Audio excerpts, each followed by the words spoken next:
මේ වමේ ව්‍යාපාරය සම්බන්ධයෙන් කතා කරනකොට ලංකාවේ දේශපාලන බිමේ ඒ විශාලම අඩිසලකුණ තියලා තියෙන්නේ වමේ ව්‍යාපාරේ. ඒ අතරුණුත් ජනතා විමුක්ති පෙරමුණ සුවිශේෂී. අන්නම් පෙරේරා මහත්මයා, කොලින් ආර්සිල්ලා මහත්මයා වැනි අය 30 දශකයේ එංගලන්තයේ අධ්‍යාපනය ලැබලා ලංකාවට ආපසු ඇවිල්ලා සමාජවාදයේ කියන සුන්දර සිහිනය හඹා යන දේශපාලන ව්‍යාපාරයක් ලංකාවේ ගොඩනගනවා. එදා රතු පාට ෂර්ට් එකක් තිබුණාද?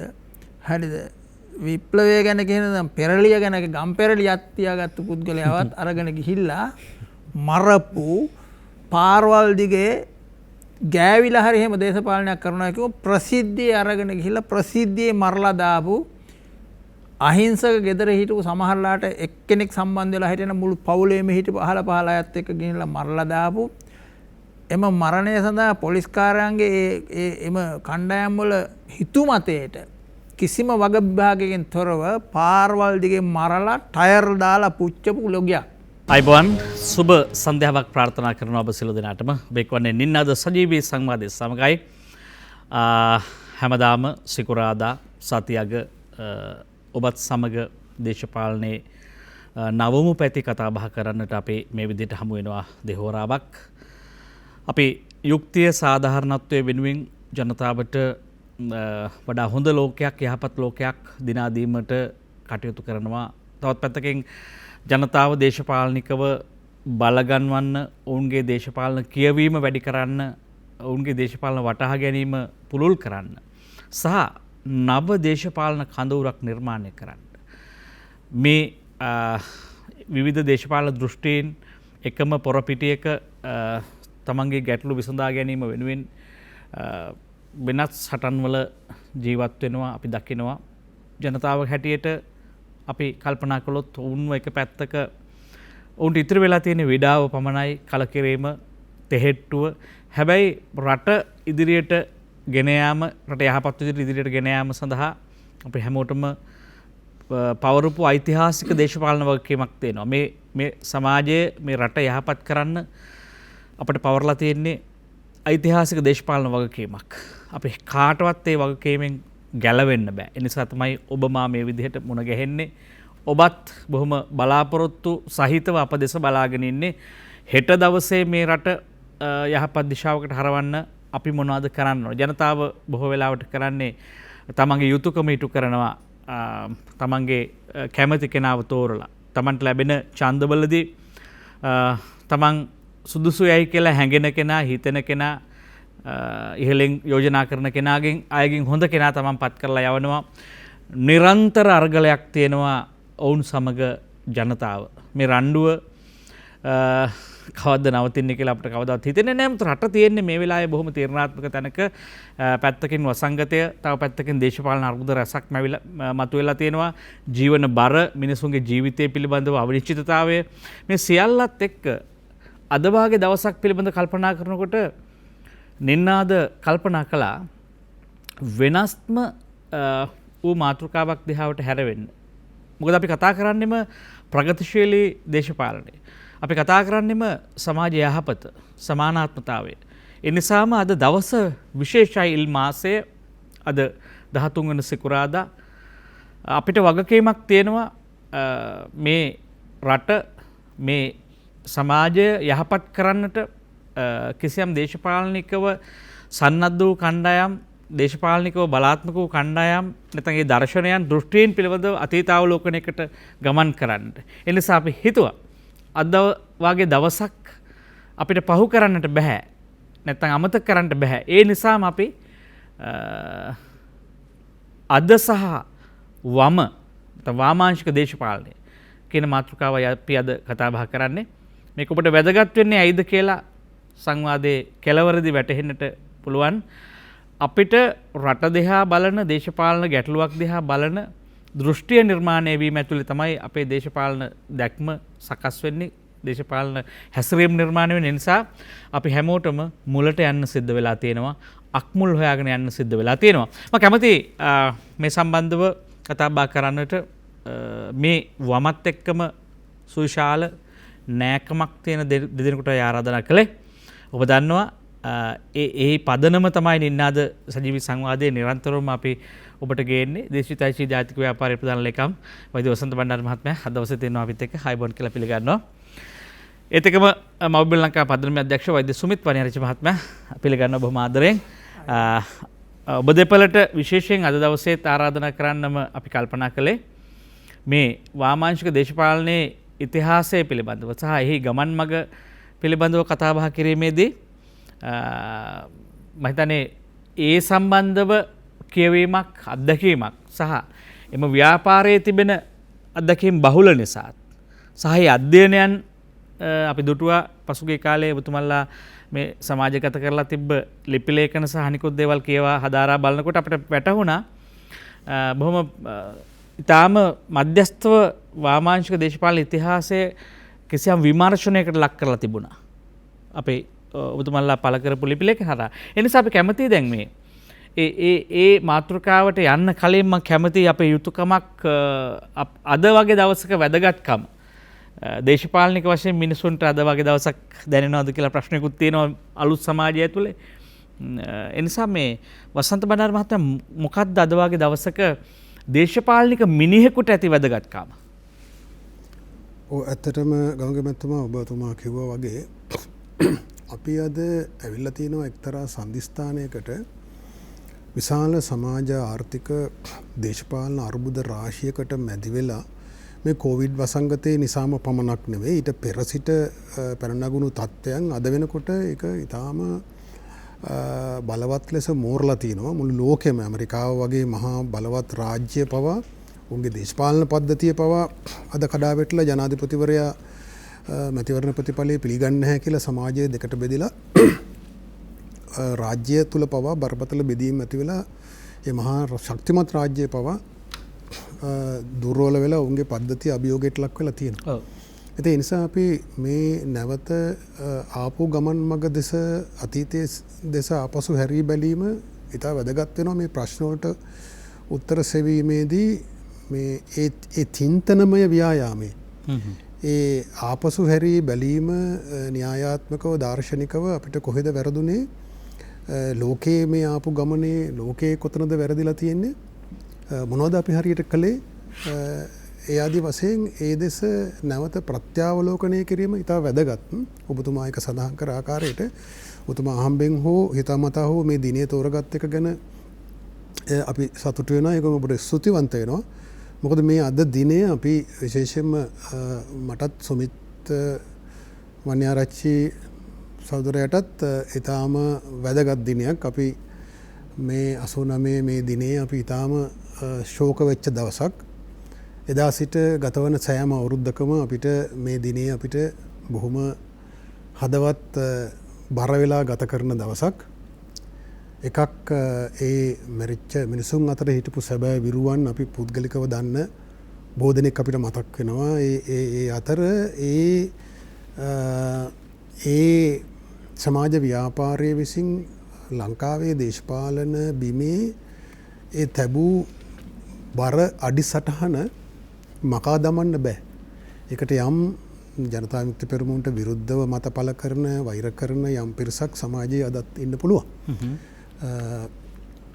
නමුත් අපි ආපසු හැරී බැලුවොත් මම හිතනවා සමාජයේ එහෙම ජනතා විමුක්ති පෙරමුණ තුළ වුණත් ඒ ගැඹුරු සංවාදය සිදු වුණාද කියලා සැකයක් තියෙනවා. ඒ මහා කැරලිය වලින් මේ සමාජයේ ප්‍රගමණයට එහෙම නැත්නම් වෙනසකට හේතු වුණේ කොහොමද කියලා. ඒ සම්බන්ධ ගැඹුරු සංවාදයක් ඇති වෙලා නැහැ. ඉතින් අපි අද වගේ දවසක මෙහෙම කුඩා වටාරි එහෙම සංවාදයක් ආරම්භ කරන එක හොඳයි. මොකද මේ වගේ මහා අර්බුදකාරී ප්‍රශ්න වලට උත්තර නැතුව අතරමං වෙලා ඉන්න වෙලාවක එසේ ආපසු හැරී බැලීම තුලින් අපිට පෙර සිට මිනිසුන් ආපු අඩිපාර ඔස්සේ ආපසු ගිහින් බලලා උත්තර හොයන්න පුළුවන්ද කියලා සොයා බැලීම වරදක් නෙවෙයි. ඒක අපතේ යන ව්‍යායාමයක් නෙවෙයි. ඒ නිසා මම හිතනවා අපි ඒ සම්බන්ධයෙන් මෙවැනි සංවාද එකක් නෙවෙයි කිහිපයක් වුණත් කරන්න ඕන. දැන් විශේෂයෙන්ම ඔබ මේ දාල්පු මාතෘකාවේ හැටියට මේ වමේ ව්‍යාපාරයේ සම්බන්ධයෙන් කතා කරනකොට ලංකාවේ දේශපාලන බිමේ ඒ විශාලම අඩි සලකුණ තියලා තියෙන්නේ වමේ ව්‍යාපාරේ. ඒ අතුරුනුත් ජනතා විමුක්ති පෙරමුණ සුවිශේෂී. අපි ඒක ඉස්සරහට කතා කරමු කොහොමද ඒ සුවිශේෂී වෙන්නේ කියලා. දැන් අපේ පරණ වමේ ව්‍යාපාරය අන්නම් පෙරේරා මහත්මයා කොලින් ආර්සිල්ලා මහත්මයා වැනි අය 30 දශකයේ ඒ එංගලන්තයේ අධ්‍යාපනය ලැබලා ලංකාවට ආපසු ඇවිල්ලා සමාජවාදයේ කියන ඒ සුන්දර සිහිනය හඹා යන දේශපාලන ව්‍යාපාරයක් ලංකාවේ ගොඩනගනවා. ඔවුන් හැබැයි ඔවුන්නේ විරුද්ධ වෙච්ච ඔවුන්ගේ පන්ති සටන ඇතුලේ පන්ති සතුරා ලෙස සලකපු ඒ ධනපති නායකයන් සහ ඔවුන් අතර පන්තිමය හෝ සංස්කෘතිමය වශයෙන් වෙනසක් තිබුණේ නැහැ. ඔවුන් ඒ උගත් ධනවත් පන්තියේ පිරිසක්. නමුත් ඔවුන් චින්තනමය වශයෙන් යම් න්‍යායාත්මක වශයෙන් තමයි මේ වෙනස ඇති කරගන්නේ. මේ දුක් විඳින පන්තිය වෙනුවෙන් වැඩ කරන ජනතාව වෙනුවෙන් පෙනී සිටින්න ඕන, ඔවුන්ගේ විමුක්තිය වෙනුවෙන් සටන් කරන්න ඕන. අවසානයේ සමාජවාදයෙන් ගොඩ නැගීමෙන් ඒ සටන අවසන් වෙන්න ඕන කියන දාර්ශනික පදනම මත දේශපාලන න්‍යායාත්මක පදනම මත තමයි ඔවුන් මේ දේශපාලන ව්‍යාපාරය ආරම්භ කරන්නේ. නැත්නම් පන්තිමය වශයෙන් ඔවුන් කියන අර පන්ති සතුරා සහ ඔවුන් අතර වෙනසක් තිබුණේ නැහැ. ඔවුන් ඒ පන්තියම නියෝජනය කරපු සංස්කෘතික සහ ආර්ථික වශයෙන් සමාජමය වශයෙන් කොටසක්. පුද්ගලික වෛරයක් නෙමෙයි තිබුණේ. නැහැ. එතකොට ඒ වාමාංශික ව්‍යාපාරයේ සැබෑ ලෙසම මේ රටේ විශාල සමාජ පරිවර්තනයක් සිදු කරා. උන්ට දේශපාලන බලය අත්පත් කරගන්න බැරි වුණාට මේ රටේ යහපත් දේ, මේ රටේ සමාජය වෙනුවෙන් පෙනී සිටින මිනිස්සු, තමන්ගේ පුද්ගලික අරමුණු වෙනුවෙන් පෙනී සිටින ඒ ධනේශ්වර අධිපරිභෝජනවාදී ඒ සිහිනය හඹා යන මිනිසුන් වෙනුවට පොදු සමාජ යහපත වෙනුවෙන් පෙනී සිටින මිනිසුන් පිරිසක් බිහි කරා. ඒ වෙනුවෙන් සටන් කරන පිරිසක් බිහි කරා. ඒ වෙනුවෙන් පෙනී සිටින ඒ සමාජවාදය පිළිබඳව සිහිනය පින්තාරු කරා මේ සමාජයේ හරස් කඩක මිනිසුන්ගේ එක පිළිගත්තත් නැතත්. එතකොට ඒ ව්‍යාපාරය ඊට පසුව ජනතා විමුක්ති පෙරමුණ විසින් 60 දශකයේ අවසාන භාගයේ ඒ විශාල පිම්මක් පනිනවා ඒ ආපු පරණවමේ ව්‍යාපාරය ආපු ගමනින්. මට මතකයි රෝණ විජේවීර සහෝදරයා එක අවස්ථාවක කියනවා, ඔහු කියනවා මම බීජ පැලකරේ වමේ ව්‍යාපාරය සකස් කළ බිමේ කියලා. ඔහු සරලව කිව්වා මේ වමේ ව්‍යාපාරයෙන් හොඳ මිනිහෙක් හදුවා බිමේ. සමාජවාදයේ සිහිනේ හඹා යන මිනිහෙක්, යහපත් දේ ගැන හිතන මිනිහෙක්, මේ ධනේශ්වර ක්‍රමයේ තියෙන අයුතුකම් පිළිබඳව මේ විරෝධාකල්ප සහිත මිනිහෙක්. මේ ක්‍රමය අසාධාරණයි, මේක වෙනස් කරන්න ඕන කියලා හිතන මිනිහෙක් හදලා තිබ්බා. ඒතර මම මේ විජේවීර සහෝදරයා කියපු වචන වලින් මම විප්ලවවාදියෙක් බවට පරිවර්තනය කරේ අන්නේ හදලා තිබුණු හොඳ මිනිහා. ඒක තමයි ඔහු කිව්වේ මේ ව්‍යාපාරය සකස් කරලා තිබුණු බිමේ තමයි මම බීජ පැල කරේ කියලා. හිතන්න පදනමක් තිබුණා. පැහැදිලිවම. එතකොට ඒක එක්තරා විදියක ඒකේ ඍජුව වැඩුණු දිගුවක් තමයි පරණ වමේ ව්‍යාපාරයෙන් මහා වෘක්ෂයක් ලෙස වැඩුණු වමේ ව්‍යාපාරයේ බිමේ මහා වෘක්ෂයක් ලෙස වැඩුණු ව්‍යාපාරයක් තමයි ජනතා විමුක්ති පෙරමුණ. එතකොට ජනතා විමුක්ති පෙරමුණ ඒ ආපු ගමන් මග ඇතුලේ ලංකාවේ දේශපාලනය තුළ ඒ තැබූ සලකුණු ඊටාම ප්‍රබලයි, ඊටාම තීරණාත්මකයි. ඉතින් ඒවා දෙස නැවත ආපසු හැරී බැලීම ඊටාම වැදගත් වෙනවා. ඔබ කියන ආකාරයට අද වැනි දවසක් ඒකට සුදුසුම දවසක් කියලා මම හිතනවා. විශේෂයෙන් මේ කතාව අපි අර දිනයක් සමරලා කතාවක් පවත්වලා අර මේ තිරේ වහන්න ඕන කතාවක් නෙමෙයි මේක. මොකද මේ අපි පීඩා විඳින මේ නූතන ධනවාදයේ හැසිරීම මේ මොහොතේ ගෝලීය ධනවාදයේ සහ ප්‍රාග්ධනයේ හැසිරීම විසින් විනාශ කර දැමීමට නියමිත තවත් පරිසරයේද ගහකොළද මිනිසාද ජලයේද ඇතු එදා තිබුණු සටන් පාට ඒ අරගලයම තාම තියෙනවා කියලා අපි විශ්වාස කරන්නේ. ඒකද ඒ බඳු සටනක අවශ්‍යතාවයක් තිබියදී අපිට වම ඇතුලේ තියෙන සක්්‍යතාවය එහි තියෙන ප්‍රබලත්වය අධ්‍යයනය කරන්න කිරීමත් හරි වැදගත් කියලා අපි කල්පනා කළ යුතුයි. වෛද්‍ය සුමිත් වන්නේරජ මහතා දැන් අපි මේ කතාව බොහොම සීරුවට කළ යුතුයි කියලා මට වැටහෙනවා. එකක් තමයි දැන් මේ වාමාංශික දේශපාලනයේ දෘෂ්ටිය සහ දර්ශනය. අපි නැත්තම් සිද්ධිවල පැටලිලා නොයින්ද ඒ දෘෂ්ටියේ තියෙන මේ ප්‍රබලත්වය විශේෂයෙන් අශීලාචාරව ධනවාදයේ නැත්තම් ප්‍රාග්ධනයේ හැසිරීම අසාධාරණයි. දැන් අපි කතා කරන්නේම යුක්ති ගරුක සමාජයක්. සමාජවාදී සමාජයක් යහපත් සමාජයක් ගැන මෙතුමා කිව්ව සිහිනයක් එක්ක අපි ජීවත් වෙන හැමදාම. ඒත් ඒ බඳු සිහිනයක මේ දර්ශනයේ තියෙන වැදගත්කම මොන වගේද ඔබතුමා අද වගේ දවසක මතු කරන්නේ? ගමක මහත්තයා අපි මේ මේසෙම අපි මම හිතන පහුගිය අවුරුදු 4ක විතර කාලය තුල විවිධ වූ මේ ශ්‍රී ලාංකීය පුද්ගලයෝ සහ රටක් වශයෙන් අපිට තියෙන ප්‍රශ්න ගැන අපි කතා කරුවා. ඒ හැම එකේම පිළිබඳව අපි සම්ප්‍රයුක්තයක් ගැන කතා කරුවා. දේශපාලනික සම්ප්‍රයුක්තය අවසානයේදී අපි මේ කතා කරන වමේ ව්‍යාපාරය විසින් බලාපොරොත්තු යහපත් සමාජයක් කියන දේ තමයි අවසාන ඉලක්කය. ඒතර යහපත් සමාජය තුල තමයි හැදිය හැක්කේ සමාජවාදී ක්‍රමයක් තුලයි කියන එක තමයි වමේ ව්‍යාපාරයේ මූලික හරය. අර වෛද්‍ය වසන්ත බණ්ඩාර මහත්තයා කිව්වා වගේ මුල් පැරණි වමේ පටන් අරගෙන බිම හැදුවෙත් ජෛපේ හැදුනෙත් ඔය කියන බලාපොරොත්තු. එතනදී අර 60 දශකයේදී ජෛපේ මුලදී නායකත්වයේ දුන් අර එංගලන්තයේ ගිහිල්ලා ඉගෙන ගත්තු ඒ පරපුරේට වෙනත් පරපුරකට ඒ කියන්නේ නායකත්වයේ දුන්නේ විජේවීර මහත්මයා ලොම්බ විශ්වවිද්‍යාලයේ ගිහිල්ලා ආවත් ඔහු හා එක්වුණු සියලුම දේශපාලන සංගයන් දේශීය විශ්වවිද්‍යාලවල සංගයන්. ඒක තවදුරටත් පුළුල් වෙලා මේ අපේ ගැමි සමාජය තුළ මේ ව්‍යාපාරය පුළුල් වෙච්චි දේශපාලන ව්‍යාපාරයක් වෙත ගියේ. ඒක ආකර්ෂණය වුණේ ඒ වෙනකොට අද තරම් මේ ප්‍රශ්නය ඔඩුදුවාග හිස් නොතිබුණත් එදා වෙනකොට 48 අපේ යුද්ධ මේ දෙවන ලෝක මහා යුද්ධයෙන් පස්සේ නැවත රට පටන් ගැනීමේදී වමේ ව්‍යාපාරය තමයි දේශපාලන ඉදිරියෙන් හිටියේ. ඒත් අවසානයේදී 56න් පස්සේ මේක වෙනස් වුණා.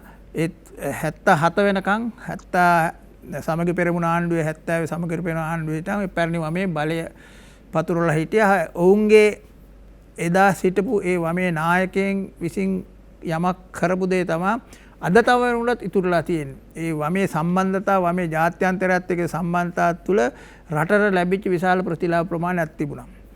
ඒ ප්‍රතිලාභ භුක්ති විඳීමේදී තියෙන අසමතුලිතතාවය සහ රට තුළ ඇතිවෙච්චි වෙනත් ප්‍රශ්න මත 71 අරගලය ඇතිවීම තුළ 71 අරගලයේදී අරගලයෙන් නිමාවට පසු එවක පැවති රජය ඒ සමාලෝචනය කිරීම තුළ තමා තවදුරටත් මේ ජනසතු කරන ඉඩම් වගේ දේවල් ජනසතු කරනට ගියේ. අද ඔය උඩපිනුම් ගහන කිසිම දේශපාලනඥයෙකුට ඔය ඉඩම් එක උඩපිනුම් ගහන්න ඉතුරු වෙන්නේ නැහැ. එදා මේ ජනසතු කරණය කරලා මේ ඉඩම් ප්‍රමාණයක් රජයේ සතු වෙලා නොතිබුණා නම්. එතකොට එදා ඉඳන් මේ ධනේශ්වර ක්‍රමයේ වර්ධනය 77න් පස්සේ පිමි ආකාරයෙන් වර්ධනය තුළ අපි හැමදාම නිෂ්පාදන රාජ්‍යයක් බවට පත් වෙන්න තිබෙච්ච රජය පාරිභෝගික රාජ්‍යයක් බවට විතරක් පත් වුණා.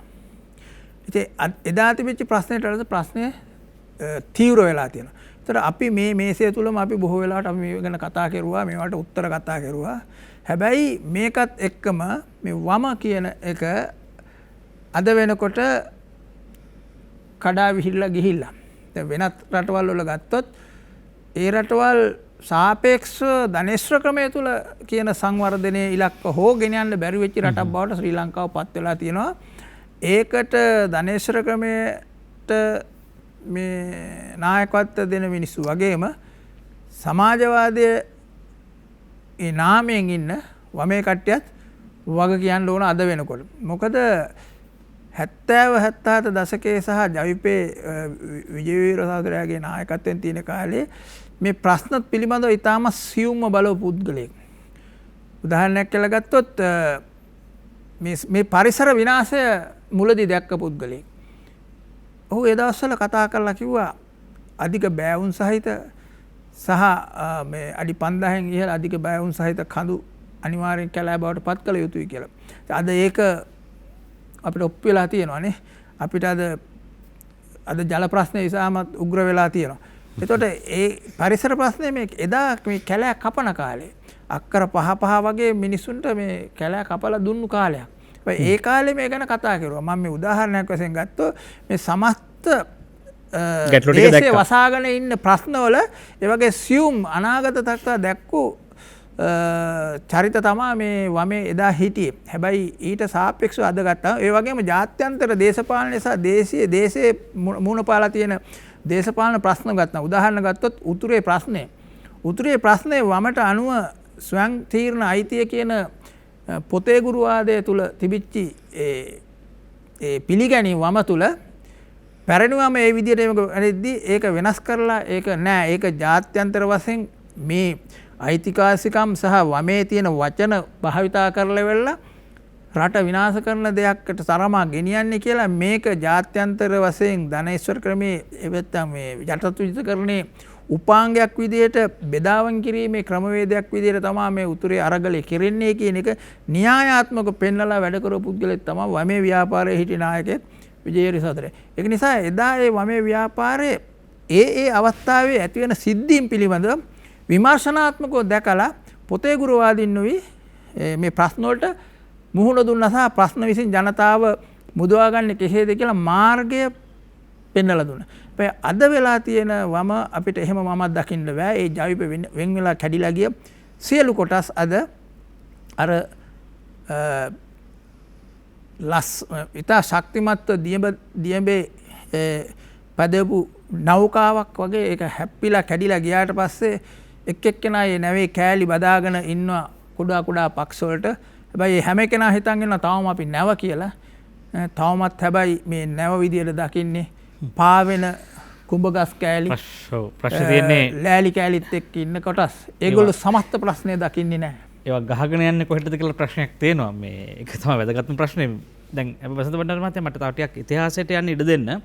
මේ සංවාදයේ අපි මම කැමති පෞද්ගලිකව මේ වාමාංශික දේශපාලන දර්ශනයේ දෘෂ්ටියේ ඇති වැදගත්කම සහ එහි තියෙන ප්‍රබලත්වය පිළිබඳව දෙක ඉතිහාසයේ අපි දැක්කා 60 70 80 දශකවල මාක්ස් කියවන එක ලෙනින් කියවන එක නැත්නම් ගෝර්කි කියවන එක රුසියානු සාහිත්‍ය කියවන එක මේ අපේ ශිෂ්‍ය ව්‍යාපාරය ඇතුළේ ශිෂ්‍ය ඇතුළේ බොහෝ ප්‍රබෝධයට කාරණයක් වුණා. ඒ බඳු සමාජයක් වියකී ගිහිල්ලා මිය ගිහිල්ලා වෙන සතෙක් හදලා හැදිලා තියෙනවා දැන්. ඒතකොට දැන් අද වම කියන එක නිකන් පිළිගැනීම වමේ සංඥාවම අපි පිළිගන්නේ තැනයි ඓතිහාසික වමේ සංඥාවයි පිළිගන්න තැන් දෙක කොහොමද වසන්ත බණ්ඩාර මහත්තයා අපි තේරුම් ගන්නේ?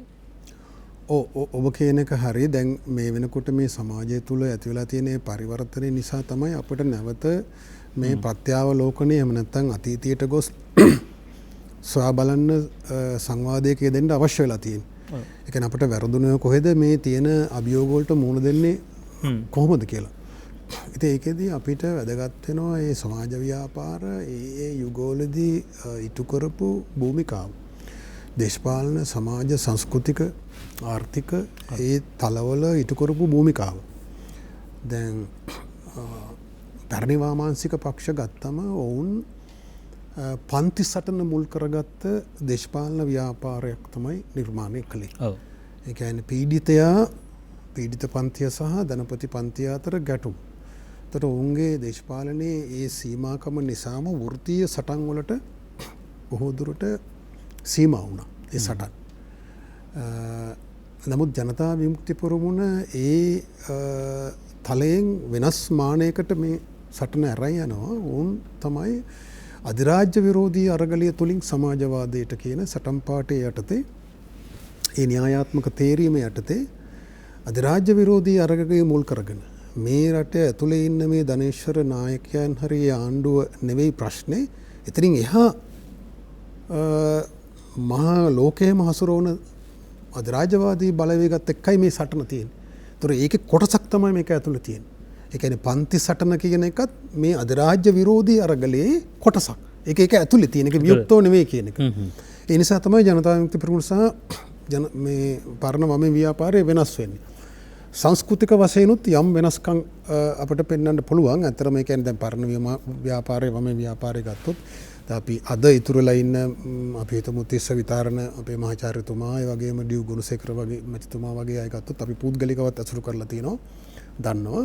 ඔවුන් ඊටාම ගුණ යහපත් පුද්ගලයන්. බොහොම අල්පේච්ඡ සාමාන්‍ය ජීවිතයක් ගත කරන නිහතමානී ආදර්ශවත් චරිත. ඔවුන් ඒ ආදර්ශය මේ රටේ පරණ පරපුරට දුන්නා. මාකිවර විජේවීර සහෝදරයා කියලා තිනවා කියලා මේ ඔවුන් හොඳ මිනිසුන් හැදුවා අපි ඒ හොඳ මිනිසුන් විප්ලවවාදීන් බවට පත් කළා කියලා. එතකොට ඒක කිසිසේත්ම අව탁ෂුරු කිරීමක් මම කරන්නේ නැහැ. නමුත් ජනතා විමුක්ති පෙරමුණ අර කියන සිහින සමාජවාදී සිහිනය හඹාගෙන යන යහපත් මිනිහා ජීවිත පරිත්‍යාගයෙන් ඒ ඉලක්කය කරා තල්ලු කරන්න පුළුවන් වෙන විදිහේ අභ්‍යන්තරයෙන් වෙනස් කරපු මිනිහෙක් හැදුවා. රට වෙනුවෙන් තමන්ගේ අරමුණ වෙනුවෙන් ජීවිතය පූජා කරන්න සූදානම් මිනිහෙක් හැදුවා. හරි. ඒක ක්‍රමානුකූලව අධ්‍යාපනය ඇතුලේ සටන් ඇතුලේ තමයි මේ මිනිහ හැදුවේ. අපි ඒක දැක්කා 89 දී කාලෙදී කොහොමද මේ ව්‍යාපාරය ඒ මහා දේශපාලන භූමිකාවක් ඉටු කරේ ඒ හදපු මිනිහත් එක්ක. ඒ හදපු මිනිහා තමයි අර මහා දේශපාලන භූමිකාව ඉටු කරන්නේ. කියන්නේ අපි නාට්‍යයක් ගත්තත් ඒ නාට්‍යයේ ඒ පුහුණු කරන චරිතයට අනුවනේ ඒ පිටපත අනුව රඟපාන්න පුළුවන් වෙන්නේ. එතකොට එදා තිබුණු මේ මහා අභියෝගයට ඒ දේශපාලන අභියෝගයට ඒක විශේෂයෙන්ම කතා කරන්න ඕන ජනතා විමුක්ති පෙරමුණ මේ හදපු සංස්කෘතික මිනිහා දියුණු දේශපාලන සත්වයා ඒකට එහාට ගිහිල්ලා ඔවුන් ඉටු කරපු දේශපාලන භූමිකාව අරක හරි සුවිශේෂී අපි ගැන කතා කරන්න ඕන. ඒ මිනිහා ගැන කතා කරන්න ඕන. ඒ සුන්දර මිනිහෙක් අපිට අතීතයේ ඒ අසුරු කරපු අද අපි අතර ජීවතුන් අතර නැති අද වගේ දිනයක සමරන බොහෝ සුන්දර මිනිසුන් හිටියා. ඔවුන් මනුෂ්‍යත්වයේ ඉක්මවා ගිය මිනිසුන්ද එහෙම නැත්නම් හිතපු සහ ක්‍රියා කරපු විදිය ඔවුන් තමන්ගේ ජීවිත පරිත්‍යාග කරපු විදිය අනුන් වෙනුවෙන් ඒ ඉටු කරපු යුතුයකම් සමාජ ව්‍යාපාරයක් තුල කරපු කැපකිරීම ඒවා අද ආපසු හැරී මතක් කරාම අදාහ ගන්නත් බැරි තරම් සමහරට අපිට අර කියන්නේ බෝධිසත්ව චරිතද කියලා කියන්න පුළුවන් ඒ වචනේ සුදුසු කියලා මට තේරෙන්නේ නැහැ. නමුත් මම ඒක හිතින් පාවිච්චි කරනවා. එහෙම සාමාන්‍ය මිනිහෙකුට කළ නොහැකි හිතාගත නොහැකි ආකාරයේ පරිත්‍යාග කරපු මිනිස්සු වීරත්වය පෙන්නපු මිනිස්සු හිටියා. ඉතින් ඒක එහෙම මිනිහෙක් හැදුවේ ජනතා විමුක්ති පෙරමුණේ ගැන වාදයක් නැහැ. එදා තිබූ ජනතා විමුක්ති පෙරමුණේ. මම එතනින් එහාට ගිහිල්ලා මේ කියන්නේ දේශපාලන භූමිකාව. පැත්තෙන් ගත්තොත් ඊටාම තීරණාත්මක දේශපාලන භූමිකාවක් ජනතා විමුක්ති පෙරමුණ මේ තමන්ගේ දේශපාලන ගමනේ අරගල ඉතිහාසය තුළ ඉටු කරා. ඒක ඉටු නොවන්නට අද මේ රට දෙකට බෙදිලා ඒක අපි කතා කරමු ඔබතුමා අවස්ථාව දෙයි කියලා මම හිතනවා. අද මේ රට දෙකට බෙදිලා සුඩානයේ වගේ අපි මේ කිලෝමීටර් 275ක මේ දේශ සීමාවේ දෙපැත්තේ ඉඳලා බලල්ලු වගේ සත්තු වගේ මරා ගන්න જાතියක්. ඒක වැළකුණේ ජනතා විමුක්ති පෙර විසින් තෝරපු දේශපාලන උපාය මාර්ග සහ ඒ උපාය මාර්ග මත පිහිටා කරනු ලැබූ කැපකිරීම නිසා. ඒක අපිට කොහොමද උනේ කියලා අද සමහරවිට ජනතා විමුක්ති පෙරමුණේ අද ඉන්න පිරිසවත් ඔවුන් විසින් ඒ ඉටු කරපු මහා ඓතිහාසික භූමිකාව අගය කරන්නේ එක්ක පිළිගන්නේ න්‍යායාත්මකව. ඒක හරිම කනගාටුදායක තත්ත්වයක්. නමුත් මේ රටේ ඉන්න තරුණ පරපුර මේ අලුත් පරපුර දැනගන්න ඕන මේ රට අද මෙහෙම තියෙන්නේ අතීතයේ හිටු මිනිසුන් කුමන ආකාරයේ කැපකිරීම කරලාද කුමන ආකාරයේ දේශපාලන උපාය මාර්ග තෝරලාද කුමන ආකාරයේ ගමනක් තුලින්ද කියලා.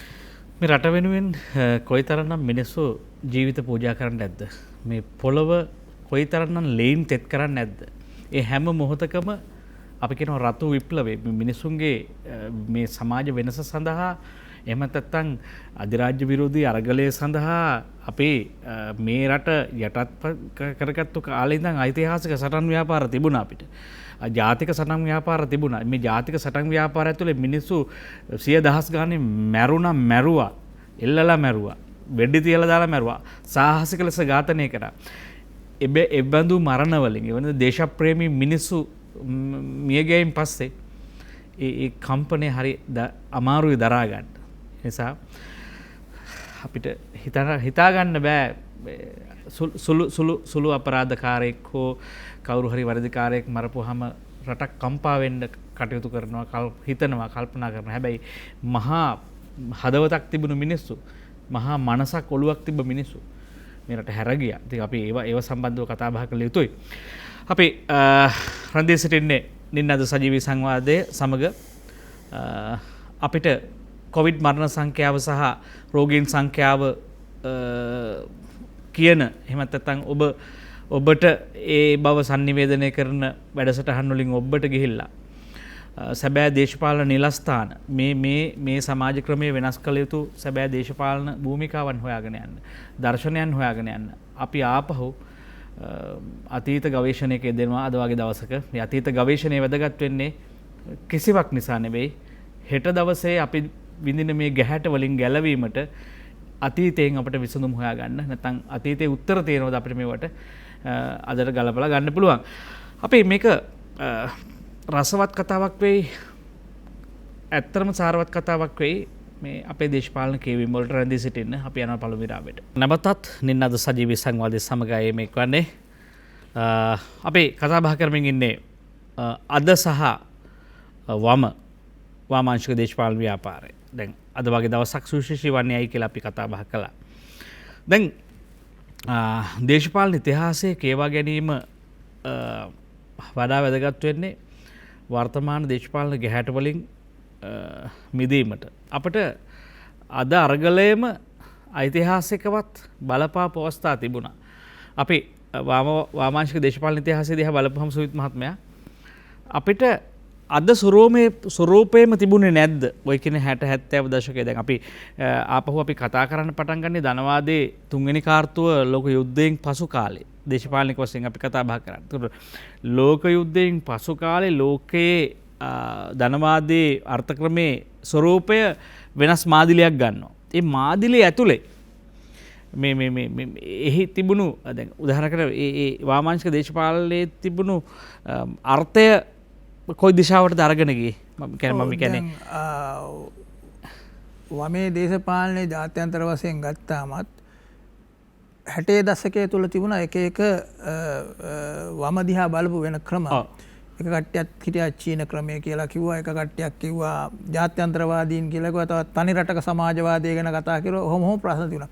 හැබැයි ඒදා ඒ ප්‍රදේශයන් වල තල ඒ ප්‍රශ්න වල ඒවට ගත්ත උත්තර සහ ඒ අවස්ථාවේදී සාර්ථකත්වය මත ඒව පෙන්වුවා. ඒතර 60 දශකයේ වෙනකොට කියුබා වගේ පැතිවල වෙච්ච සිද්ධීන් හා එකත් එක්ක ඒක තමයි ආදර්ශයක් කළාට ජනතා විමුක්ති පෙරමුණට අතාව ඒක තමයි ජේවිකා මේ චේගොරකාරෝ කියලා කිව්වේ. එතකොට ඒ වගේ ඒ කාලය තුල ලෝකයේ තිබිච්චි ඒ වෙනස් වීම සහ වමේ ව්‍යාපාරයේ විසින් ලබාගත්තු අත්දැකීම් සහ ජයග්‍රහණයන් මත ජාත්‍යන්තර වශයෙන් ඒ පැතිරීම වෙනස් වුණා. හැබැයි මේ මොනවා වුණත් ආකෘතිය වමේ දේශපාලනට බලපෑවේ නැද්ද? ධනවාදී ආකෘතිය අනිවාර්යෙන් බලව මම මේක තමයි කියන්නේ. ඒතර වමේ ව්‍යාපාර ඉතිහාසය තුළ ඉඳගෙන ඔය වසන්ත මහත්තයා ඒක හොඳට කිව්වා මේ පන්ති විප්ලවය ගැන විතරක් කතා කරපු බොහෝ කට්ටිය හිටියා. හැබැයි පන්ති විප්ලවයෙන් එහාට ගිහිල්ලා දැන් අපද දන්නවා මේ කතාව පටන් ගන්නකොට අද ඇමරිකාවනේ අපි කියන්නේ මේ අධිරාජ්‍යවාදයේ මුදුන් මේ ලොක්කා. එතකොට මේ අධිරාජ්‍යවාදයේ නොහොත් එහෙම නැත්නම් මේ ප්‍රාග්ධනය එක්රස් වීම පාග්ධනය ලෝකයේ තුල අර වැටකඩුළු නැතුව ගලා යාම තුල ලාභය සඳහා ගැනීමේදී මේ රටක් වශයෙන් හිතීමට වඩා එහෙම නැත්නම් අර දේශහිතයිසී කතාවක් නැහැ. කම්පැනි එක අයිතිකාරක ලාභය සඳහා තමන්ගේ රට හරිය උගස් තියෙන තත්ත්වයට වෙලා. අපි දැක්කා ඒක අපිට ප්‍රශ්නයක් විතරක් නෙමෙයි. ඒක කොච්චර දුරට ගියාද කිව්වනම් 2016 ඇමරිකාවේ ජනාධිපතිවරණය 2020 ජනාධිපතිවරණයද අද හිටපු ජනාධිපතිවරයාට කියන්න වෙලා තියෙනවා මේ ඡන්දය හොරා කෑවා. මේ ඡන්දය දාලා තියෙනවා. සමහර තැන්වල 100%ක් ඡන්දය දාලා.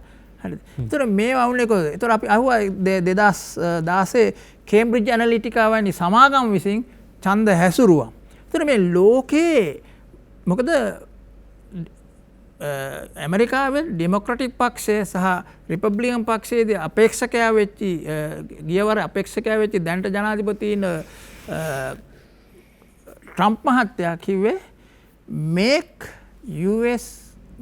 make again the great US great again කියලානේ. නැවත ඇමරිකාව නැවත ගොඩ ගමු කියලා. මොකද ඒක ඔහුට එහෙම උනේ ඇමරිකානු සියලු සමාගම් ලාභය සඳහා අඩු ශ්‍රමයේ අරගෙන චීනය වගේ රටවල් වලට අරන් ගියා. ඒතර අවසානයේදී මහා නිෂ්පාදන රාජ්‍යයක් විදිහට ඇමරිකාව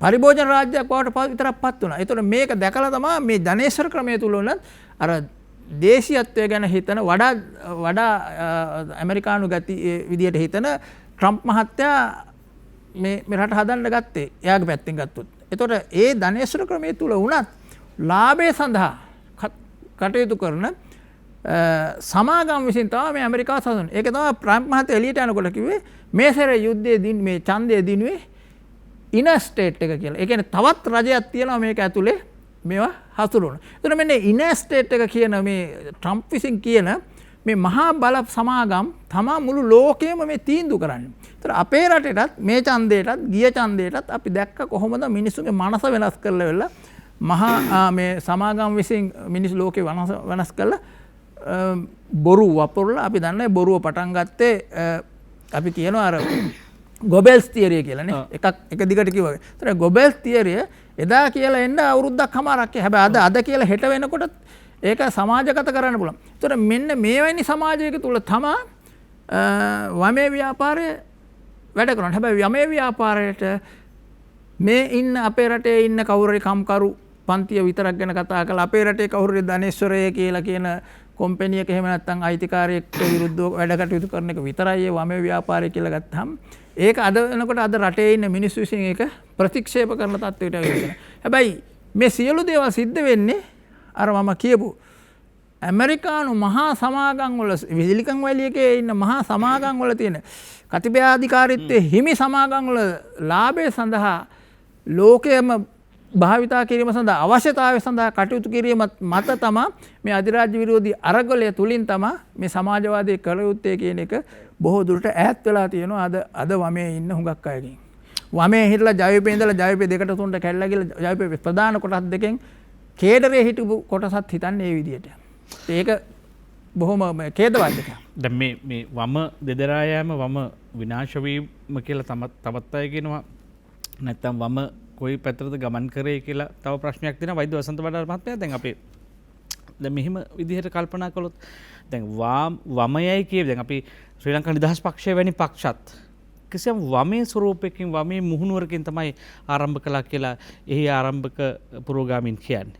එතකොට ඊටත් බලපාලා තිබ්බද මේ පැහැදිලි වමේ ව්‍යාපාරවල කම්කරු පක්ෂ වෘත්තීය සමිති සහ අනිත් කණ්ඩායම්වල බලපෑම තිබුණාද ඒ බඳු දේශපාලන ව්‍යාපාරවලට ඉතිහාසයේ? අනිවාර්යයෙන්ම ඒ කියන්නේ ශ්‍රී ලංකා නිදහස් පක්ෂය 1956 තමයි බණ්ඩාරනායක මහත්මයා බලයට පත්වන්නේ. එතුමා මේ 52 මැතිවරණයේදී එතුමාට ආසන 8ක් විතරයි හම්බෙන්නේ. එතුමා 56 ජයග්‍රහණය කරන්නේ. ඒ වෙනකොට විශේෂම මහා සංඝරත්නය මැදිහත් වීමෙන් සහ හිටපු අනගාരിക ධර්මපාලතුමාගේ සමග ඒ ධර්මපාල චින්තනයේ ඉතුරු වෙලා හිටපු ඒ බොහොම උගත් බුද්ධිමත් සමාජ කොටස් එකතු වෙලා යම් ප්‍රතිපත්තිමය බලපෑමක් කරා එදා දසපනත කියලා කිව්වේ. ඒක පිටුපස්සේ හිටිය බොහෝ පිරිසක් ඒ වාමවාදී චින්තනය, ජාතිකවාදී චින්තනය, ධර්මපාල චින්තනය අනුගමනය කළ පිළිගත්ත පිරිසක්. එනිසා ඒ උපතින්ම යම් වාමවාදී ලක්ෂණ, ජාතිකවාදී ලක්ෂණ බණ්ඩාරනායක පාලනය තුළට ඇතුල් වුණා. ඉන් පස්සේ සිරිමාව මැතිණිය කාලෙදී සභාගාණ්ඩුව තුළ ඒ බලපෑම තවත් ප්‍රබල වුණා. මේ ජනතා විමුක්ති පෙරමුණ පැත්තෙන් ගත්තොත් එහෙම ජනතා විමුක්ති පෙරමුණ වමේ පරණ වමේ ව්‍යාපාරයට වඩා වෙනස් වෙනකොට අත් වශයෙන්ම රෝහණ විජේවීර සහෝදරයා දුටුවා 56 විප්ලවය. 56 සමාජ විප්ලවයේ ගාමක බලවේගය කුමක්ද කියලා. ඒ ජාතිකවාදී බලවේගය ධර්මපාල පරපුරේ බලපෑම ඔහු දුටුවා. එනිසා තමයි ජනතා විමුක්ති පෙරමුණ බිහිවීමේදී ඒ තුල පරණ වමේ ව්‍යාපාරයට වඩා වාමවාදී ජාතිකවාදී ලක්ෂණ එකතුළු පෙන්නුම් කරන්න. විශේෂත්වය ඒකයි. ඔහු අර මේ රටක් නැති ලෝක සමාජවාදය වෙනුවෙන් පෙනී සිටින, පන්ති සටන වෙනුවෙන් පෙනී සිටින ව්‍යාපාරයක් වෙනුවට මේ මහ පොළොවේ මේ සමාජ සංස්කෘතික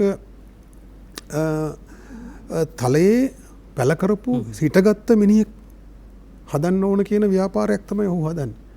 ආරම්භයේ සිටම ඒ 56 ව්‍යාපාරයේ ජයග්‍රහණය තුළින් ඔහු දුටුවා මෙන්න මේ ජාතික බලවේගය. අපි ඒකත් කතා කරමු මොකද්ද මේ ජාතික බලවේගය කියලා. මේ විශාල මේ භූමිකාවක් ඉටු කරනවා කියන එක ඔහු දුටුවා. ඔව් දත් මේ දැන් දේශපාලන වාම විශේෂයෙන් ජනතා විමුක්ති පෙරමුණ බිහිවීමෙන් පසුවත් අපි දුටුවා විජේවීරගේ සටන් පාඨ ඇතුලේ අධිරාජ්‍යවාදී මේ අරගලය ඔට එහි සටන් බලගන්න ඕන කියන කාර්ය විශේෂයෙන් ඉන්දියානු ව්‍යාප්තවාදය දැන් මේ තරුණ අසහනය ප්‍රධාන ප්‍රශ්න ටිකක් ඉදිරියට ගන්නවා. ඒකට අර පැරණි වමේ දැක්කේ නැති සටන් පාඨ ජනතා විමුක්ති පෙරමුණ එනවත් එක්කම කරලියට එනවා. හැබැයි එතකොට ඒ බඳු දැඩි මර්ධනකාරී වැඩපිළිවෙලක් ඊට එරෙහි වෙනවනේද චේගුරා යන නමින් හඳුන්වනවා දැඩි මතවාදීම ගැටලු ගොඩකට මුහුණ දෙන්නේ නැද්ද ඉතිහාසයේ වම ව්‍යාපාරයේ? මෙහෙමයි.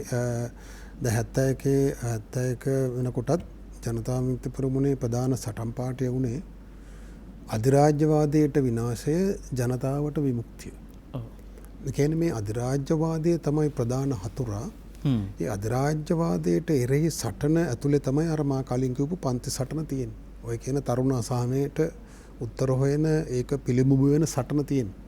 හරි. ඉතින් එතකොට මේ ඒ දශකයෙන් අපි 70 දශකයේ මේ 71 අරගලයෙන් පසුව ඒ මර්ධනයට ලක්වීම ඒවා දැන් ඉතිහාසයේ තියෙන දෙයක්. අපි ඊට වඩා තව බරපතල දේවල් ටිකක් තියෙන නිසා මම හිතනවා අපිට වෙලාව මදි වෙයි කියලා. එතකොට 79 විතර කාලේ 78 79 කාලේ විජේවීර සහෝදරයා නැවත සිරෙන් නිදහස් වෙලා ඇවිල්ලා ඒ නැවත 71න් පසු නැගී සිටීමේදී මේ අධිරාජ්‍ය විරෝධී අරගලයේ හැඩතල ඒ වෙනකොට වෙනස් වෙනවා. ඒ කියන්නේ දේශපාලන අධිරාජ්‍ය විරෝධී අරගලයේ විවිධ සටන් පෙරමුණු තියෙනවා. දේශපාලන සටන් පෙරමුණක් තියෙනවා. ඒකේ ආර්ථික සටන් පෙරමුණක්, සමාජ සංස්කෘතික පෙරමුණක්. එතකොට මේ සමාජවාදයේ හදන ගමන ඒක රික්තකයක් ඇතුලේ නෙවෙයි තියෙන්නේ.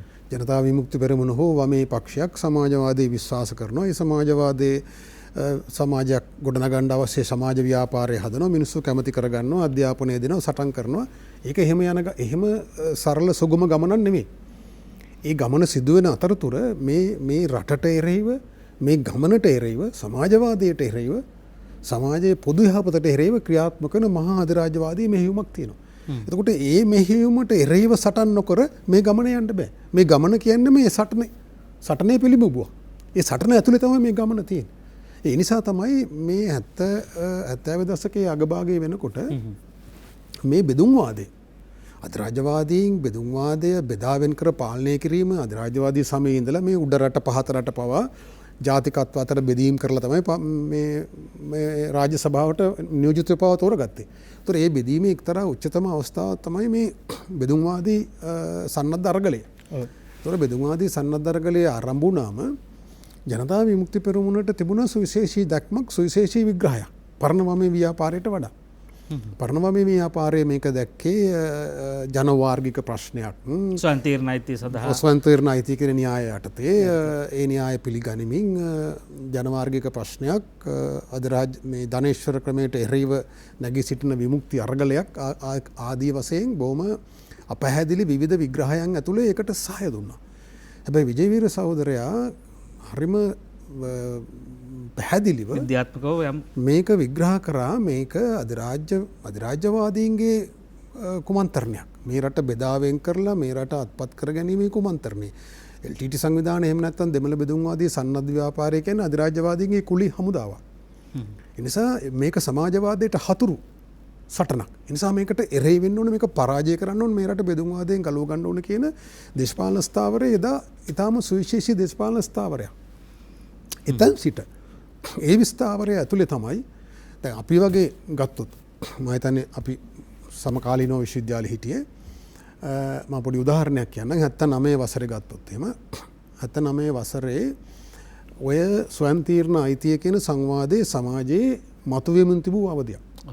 ඒතකොට මා ශිෂ්‍ය සභාවේ වෛද්‍ය පීඨයේ නියෝජනය කරන නායකයා ලෙස අපි සමුළුවක් මේ සම්මන්ත්‍රණයක් සංවිධානය කරා ඉංජිනේරු පීඨයේ මේ ස්වයංතීර්ණ අයිතිය විග්‍රහ කරන. ඒකට ආවේ අපි ගෙන්නුවේ ලයනල් බෝපගේ කියන එදා ජනතා විමුක්ති පෙරමුණේ ලේකම්.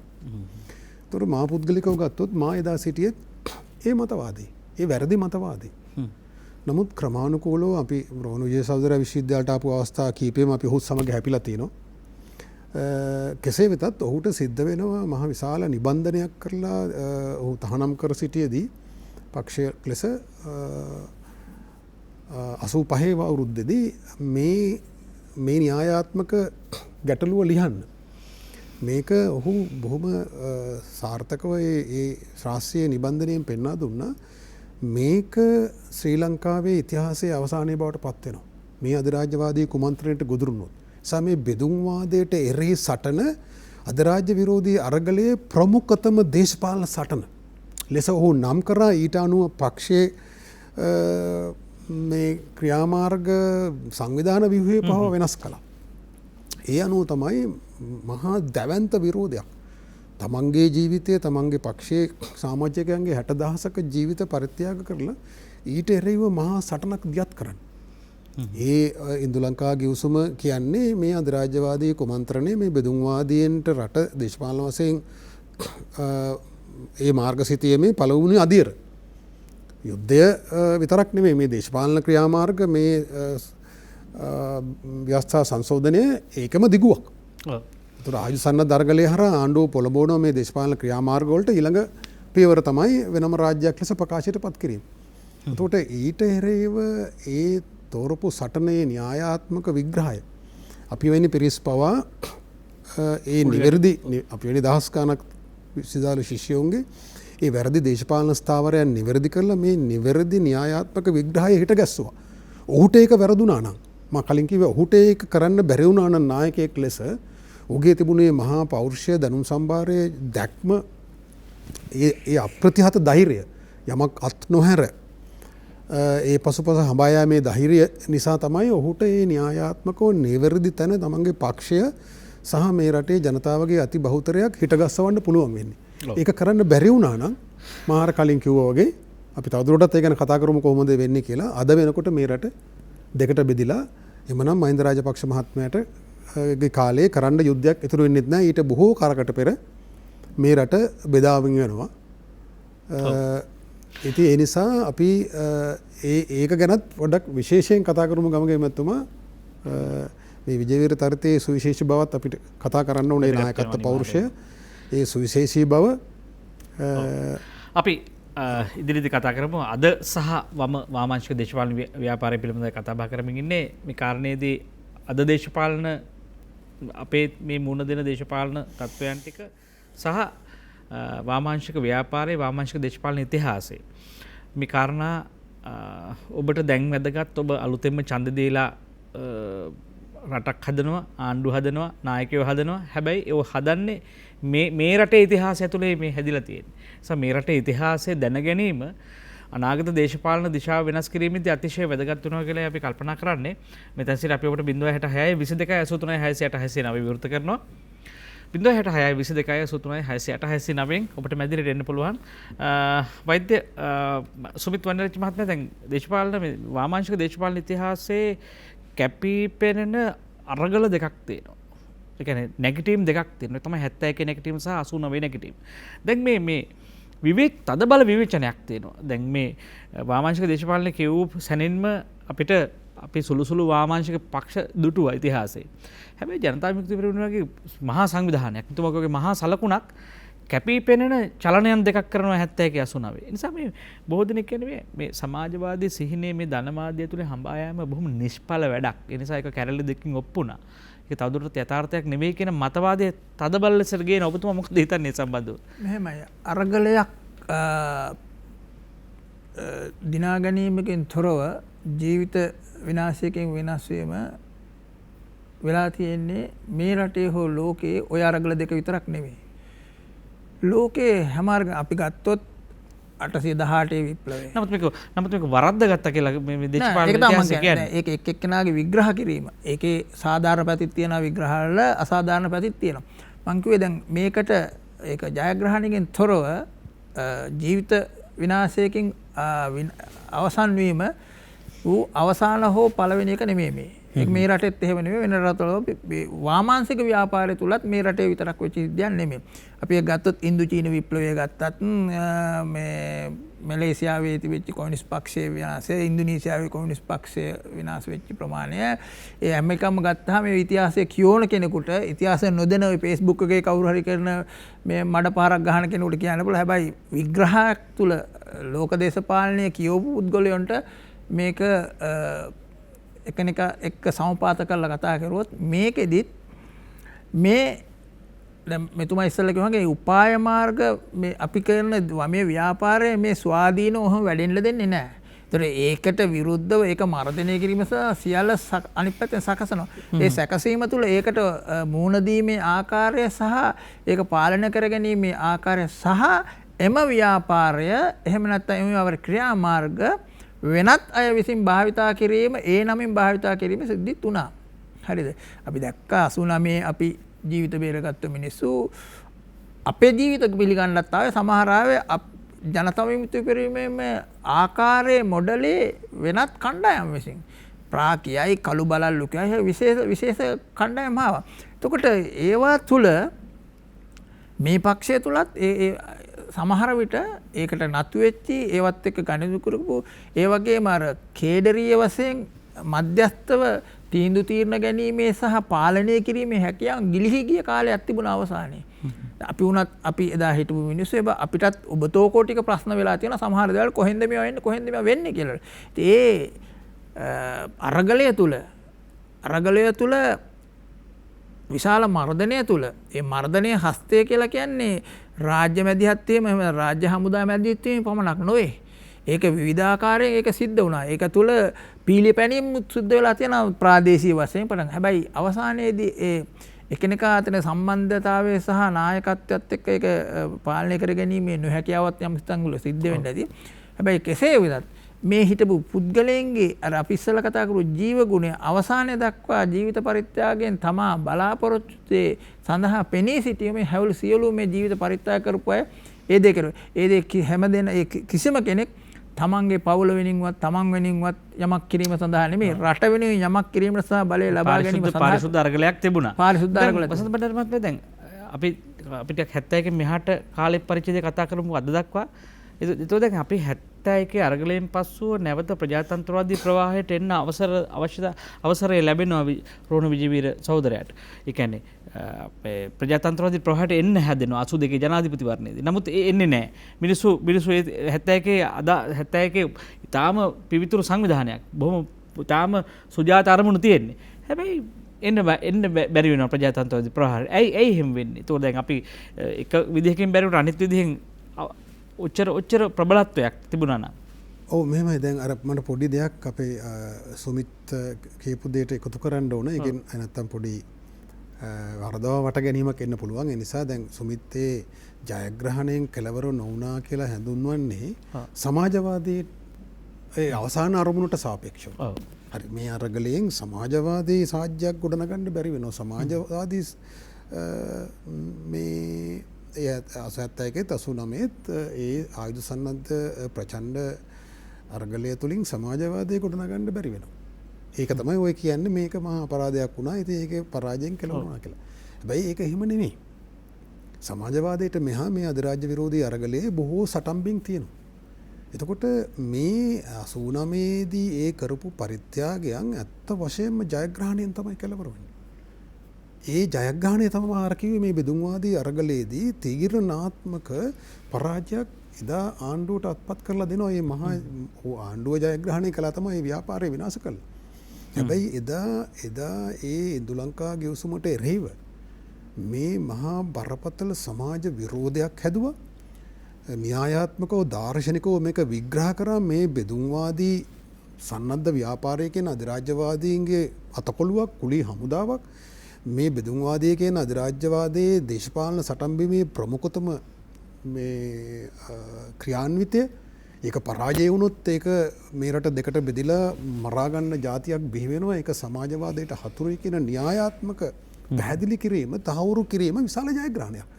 එතකොට එදා රෝණ විජේවීර සහෝදරයා ඒසා විශාල පරිත්‍යාගයක් කරලා ඒ තමන්ගේ දේශපාලන ව්‍යාපාරයේ භෞතික වශයෙන් විනාශ වුණා. නමුත් ඒක අධ්‍යාත්මිකව විනාශ වුණේ නැහැ. ඒ න්‍යායාත්මක මඟ පෙන්වීම විනාශ වුණේ නැහැ. හරි? එතකොට ඒ මඟ පෙන්වීම නිසා තමයි 94 දී ඔවුන් නැවත නැගිටීමේදී සෝමවංශ සමරසිංහගේ නායකත්වයේ යටතේ මේ බෙදුම්වාදී විරෝධී සටන ප්‍රමුඛතම සටන බවට පත් කරගන්නේ. ඒ න්‍යායාත්මක පදනම මත දෙපා තබා ඔවුන් නැගී සිටින්නේ අර කරපු පරිත්‍යාගයේ ඒසා විශාල නිසා. හරි? ඒ නිසා ඒක පරාජයක් නෙවෙයි. ඒක පරාජයක් නම් ඉතින් මේ අපි අද වෙනකොට මේ බෙදුම්වාදයට ගොදුරු වෙලා සුඩානය වගේ දෙකට බෙදලා මරා ගන්න ඕනේ. එතකොට ඒ සෝමවංශ අමරසිංහ දෙවෙනිවර නායකත්වයේ දෙනකොට මේ ව්‍යාපාරයට අර එදා රෝණ විජේවීර න්‍යායාත්මකව හිටගස්සපු ඒ ප්‍රබල ස්ථානය ඒකේ ප්‍රබලත්වය හරි ඒක අධ්‍යාත්මිකවත් බරපතල ඒ කරපු පරිත්‍යාගයත් එක්ක එකට සාපේක්ෂව ඒක පාවා දෙන්න බෑ. ඒ නිසා ඒ සටන ප්‍රමුඛතම සටන බවට පත් වෙනවා. ඒ සටන ප්‍රමුඛතම සටන නොවුණා නම් 94 නැගිටීමෙන් පසුව 2002 අර රනිල් වික්‍රමසිංහ මහත්මයාගේ తాවකාලික ආණ්ඩු යෝජනාව පරාජය කරන්න ඕමනාවක් ඇති වෙන්නේ නැහැ. එහෙම න්‍යායාත්මකව ඒක තේරුම් ගන්නේ නැහැ. වාමේ පක්ෂ වලට එදා වැරදුනා වගේ එහෙනම් වරදිනවා. එහෙම වැරදුන් නැති නිසා තමයි මේ සුඩානයට හදපු සැලසුම අපේ රටේදී පරාජය කරන්න පුළුවන් වුණේ. එහෙම නැති වුණා නම් එදා රෝණ විජේවීර ඒසා විශාල පරිත්‍යාගයක් කරලා මේ සටන එක්තරා විදියක න්‍යායාත්මක ජයග්‍රහණයකින් කෙලවර තමන්ගේ ව්‍යාපාරයේ භෞතිකව විනාශ වුණත් කෙලවර කරපු නිසා තමයි මේ දෙවෙනි සටනේදී ඒක ජයග්‍රහණයෙන් අවසන් වෙන්නේ. ඊටවසේම රෝණ විජේවීර සහෝදරයා පිටකොටුවේ බෝධිය අසලින් ශ්‍රීමාවෝ බණ්ඩාරනායක මැතිනියත් එක්ක ආරම්භ කරපු සටන තමයි මහින්ද රාජපක්ෂ සහ ගෝඨාභය රාජපක්ෂ මහත්මයාලා නන්දි කඩාල වලින් අවසන් කරන්නේ. ඒ සටන එදා ආරම්භ කරේ නැත්නම් ඔවුන්ට අවසන් කරන්න සටනක් ඉතුරු වෙන්නේ නැහැ. එහෙනම් ඊට මෙහා තැනකදී මේ රට දෙකට බෙදෙනවා. හරි? එහෙනම් මේක යුද්ධයකින් බේරන්න හම්බෙන්නේ නැහැ. ඉතින් මෙන්න මේ න්‍යායාත්මක පැහැදිලි කිරීම මේ රටේ තාම ඇත්තටම ගැඹුරින් සිද්ධ වෙන්නේ නැහැ. අපි මේ කුඩා වෙලාවකදී කියන්න තමයි. අපි මට හිතෙනවා දැන් මේ දැන් අපි මේ රට පිළිබඳව කිසියම් අදහසක් ඇති කර ගැනීමේදී ඔබේ රටේ මගේ රටේ අපේ රටේ දේශපාලන ඉතිහාසය ඔබට කියව ගන්න පුළුවන් නම් න්‍යායාත්මකව මොහොතක් නැවතිලා මේ අපි ගොඩාක් පාවෙන තොරතුරුත් එක්ක දැන් ජීවත් වෙන්නේ සැහැල්ලු බර නැති තොරතුරු බොහොමයක් අපි ළඟ තියෙනවා. හැබැයි අපිට මේ තොරතුරු පිරුණු ලෝකයක් ඇතුලේ අපේ ඓතිහාසික දේශපාලන හැඩගැසීම් හැසිරීම් ටික අපිට හරියට නිශ්චිතව අපේ විග්‍රහයට හසු කරගන්න බැරි වුණොත් අපේ මනසට ගෝචර වුනේ නැත්නම් අපිට මේ රටේ අනාගතය ගැන කිසිසේත් හිතා ගන්න බැරි වෙනවා. ඒ නිසා අපි මේ සාකච්ඡාව ආරම්භ කරන්නෙම මේ අද දවසට ඉවර කරන්න නෙවෙයි. හැබැයි අද දේශපාලනකව අපි විඳින ප්‍රශ්න ඇතුලේ එදා මේ ප්‍රශ්නවල ස්වරූපයන් ඒ කොටස් එම ආකාරයෙන්ම පවතිනවා. නිසා මේ සටන නැත්තම් මේ අධිරාජ්‍ය විරෝධී අරගලය තවදුරටත් මුවහත් කරගන්න පන්නරය තියාගන්න අපිට මේ ඓතිහාසික කියවීම වැදගත්. ඒ නිසා අපි ඊළඟ විරාමයට යනවා. රැඳී සිටින්න. අද සහ වමාංශික දේශපාලන ව්‍යාපාරේ කතා බහ කරමින් ඉන්නේ. අපි ගිහලා යන කෙටි විරාමයකට. අද සහ වම කියලා කියන්නේ වාමාංශික දේශපාලන ව්‍යාපාරය. අපි දන්නවා අපි වමේ අය කියලා බොහෝ දෙනෙක් කියන්නේ. අපි පැරණි වම. දැන් මේ වගේ ඉතිහාසයේ අපි දැන් අද අහන්න නැති අපිට ගෝචර නැති වචන බොහොමයක් තිබුණා භාවිතේ. පන්ති සටනක් තිබුණා. පන්ති සටන ඇතුලේ මිනිස්සු බොහෝ ක්‍රියාත්මක වුණා. සුවිශේෂී වූ අරගල තිබුණා තරුණයාට. තාරුණ්‍ය වෙනත් මුවහත් වුණා. කිසියම් ආකාරයක තරුණයාට කිසියම් දේශපාලන වගකීමක් රටක් තුළ තියෙනවා කියලා තරුණයා තේරුම් ගත්තා. හැබැයි අද තරුණයා එදා තරුණයා හරි වෙනස් වගේ තියෙනවා. අපි හොරණින් ජයසිරි මහත්මයා ඔබ ළඟට එන්නේ. අයිබෝන් ඔබට. අයිබෝන් ගමගේ මහත්මයා ඒ වගේම අපගේ බණ්ඩාර මහත්මයාටයි අනිකුත් මහත්මයාටයි අයිබෝන් කියා ගෙමින් මම මේ ගමගේ මහත්මයා මේ වසන්ත බණ්ඩාර මහත්මයා කිව්වා වගේ මම විල්මා විරුවන්ට ගෞරව කරනවා, තීර්ථනම ප්‍රණාමය පුද කරනවා. ඒගොල්ලෝ බොහොම පරාර්ථකාමී පිරිසක්. ඒකට මගේ රටවැසියෙක් ඇටියට මම ඒගොල්ලන්ට ගෞරව කරනවා. මොකද අභ්‍යන්තර තුවාල 100 ගාණක් තියෙද්දි ඊගේ දාස ලියනාරච්චි වගේ නීතිඥවරු ඒ සටන පාවා දෙන්නේ නැතුව මැරිලා වැටිච්ච විදිය සහ තවත් ඒ හා සමාන පිරිසක් ලේ වලින් මේ රටේ බිපට ලේ පතිත කරලා තමයි ඒගොල්ලෝ මේ කිය සමාජවාදය වෙනුවෙන්. ඕකේ රදලවාදය, වැඩවසමුගය, අධිරාජ්‍යවාදීන්, ධනවාදීන් මේගොල්ලෝ ඊටාම හරි සූක්ෂමයි. හරිම දක්ෂයි. මට තේරෙන්නේ ජනතා විමුක්ති පෙරමුණේ කැරලි දෙක සහ උතුරේ LTT සංවිධානය ආරම්භ කරපු විමුක්ති අරගලයේ කියන ඒවා මේ ලෝකෙකත් ගැන කතා කරනකොට වඩා මම කැමති ලංකාව ගැන මට අදහසක් ගන්න වසන්ත බණ්ඩාර මහත්තයාගෙන් සානික මහත්තයාගෙන් මේ බිම් මට්ටමේ මහ පොළවේ දේශපාලන යථාර්ථය තරුණයන්ගේ සිතුම් පැතුම් මේ විප්ලවීය නායකයන් තෝරාගත්තු නැති නිසාද මේ සටන අතරමඟදී විනාශ වුණේ එකක්.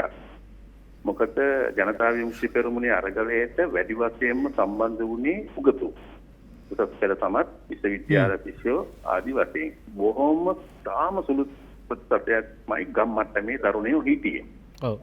එතකොට ධනවාදීන් මේ වෙනකොට අපේ රටේ මේ පත් වෙන ආණ්ඩු මාවියන් මාරුවට එන කණ්ඩායම දිහා සූක්ෂමව බලනකොට අපිට තේරෙනවා ඒගොල්ලෝ ඉතා සූක්ෂමව බිම් මට්ටමේ තරුණ සිතුම් පැතුම් ග්‍රහණය කරගෙන දැන් උදාහරණයකට විප්ලවීය සංස්පර්ශ වලින් නිකුත් කරන පත්තර ගත්තාම ගමගේ මහත්තයා එකවර කියවලා තේරුම් ගන්නවා අමාරුයි. පංචතන්ත්‍රය කියවනවා වගේ. හරි අමාරුයි. දැන් අපි නිකන් අනිත් ජාතික පුවත්පත් ගත්තම ඒක බොහොම එකපාර කියනකොට මිනිස්සුන්ට තේරෙනවා. ඒගොල්ලෝ ඒක අඳුර ගන්න නැතුව මේ තරුණයන්ට මේ හඬ ගෙනිච්චේ නැති නිසා හරියට ගෙනිච්චේ නැති 88 89 88 ඔය ඉන්දු ලංකා කිව්සුම එනකොට රෝණ විජේවීර මහත්තයාගේ දායකත්වයේ සිරිමාව මැදිනියගේ දායකත්වයේ වගේම රණසිංහ ප්‍රේමදාස මහත්තයාගේ ඇතුලේ ධනවාදී කඳුරේ ඉඳලා කරපු අරගලයේ සූක්ෂම අරගලයක් බලපෑවා. ඒ කියන්නේ එතුමා දිනන්නේ 88 ජනාධිපතිවරණයේදී.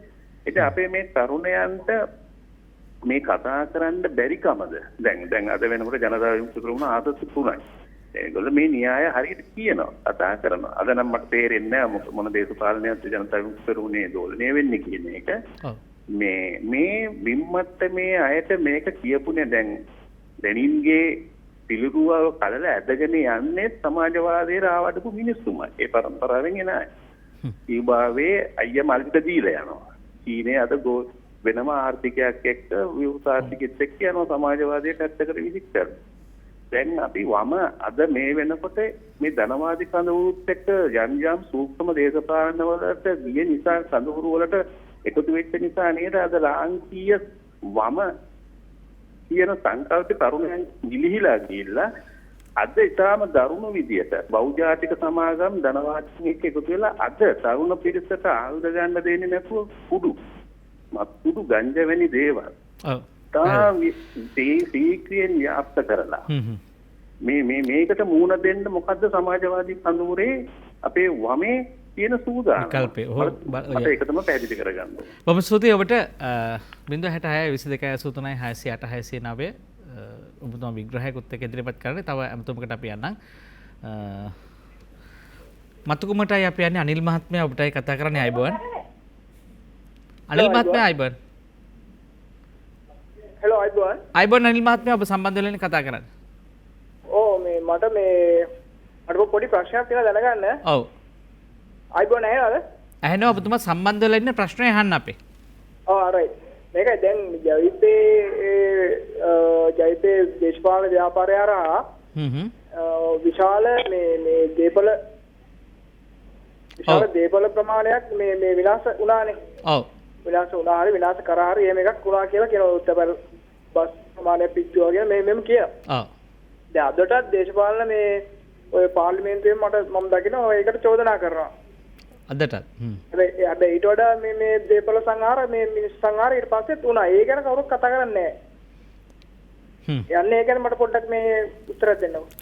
බොහොම ස්තුතියි ඔබතුමන්ට 066 22 689 අද සහවම වාමාංශික දේශපාලන ව්‍යාපාරයේ අපි මාතෘකාව ඔබට කතා කරන්න පුළුවන්. වසන්ත බණ්ඩාර මහත්මයා ඔබ ළඟට පසු එන්න. සුමිත් බණ්ඩාරජි මහත්මයා දැන් ඔබතුමාට උත්තරයක් තියෙනවා. දැන් මේ කියපු කාරණා අනුකූල කරගැනීමෙන් උත්තරයක් ඔබතුමාට දෙන්න පුළුවන්. ඒත් එක මගේ ප්‍රශ්නයක්ත් තියෙනවා. උත්තරයක් දීලා ඉන්නවද? බලමු මේ ප්‍රශ්නේ තරකට අදාළ එකක්ද?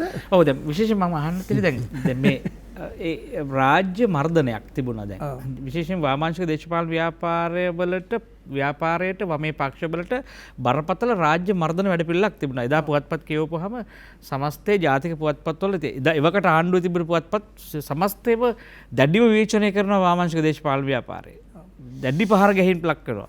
හැබැයි ඒ මර්ධනයද බලපෑවේ මේ වම විනාශ වෙන්නේ. ඒ මෑතුගේ දක්වා රාජ්‍ය මර්ධන විශේෂයෙන් රණසිංහ ප්‍රේමදාස මහත්මයා බලයට පත්වෙච්ච කාලය දක්වා කැරල්ල මැඩලීම දක්වා 89 කැරල්ල මර්ධනය කිරීම දක්වා එන කාලයක් වකවානු තුර මර්ධන වැඩපිළිවෙල බලපෑවද වම විනාශ වෙන්නේ. ගමගේ මහත්මයා අද මේ කතා කරන ප්‍රජාතන්ත්‍රවාදය ගැන කතා කරන මානව නිදහස ගැන කතා කරන යම් කිසි කෙනෙක් මුළු රටේම තරුණ පරපුර විනාශ කරන කුඩු ව්‍යාපාරයට සම්බන්ධ වෙලා ඉන්න කුඩුකාරයෙක් හිරේට ගත්තාම ඔහුගේ මානව නිදහස ගැන කතා කරන කාලයක් නෙමේ 89 තිබුණේ. හරිද? එදා රතු පාට ෂර්ට් එකක් තිබුණාද? හරිද?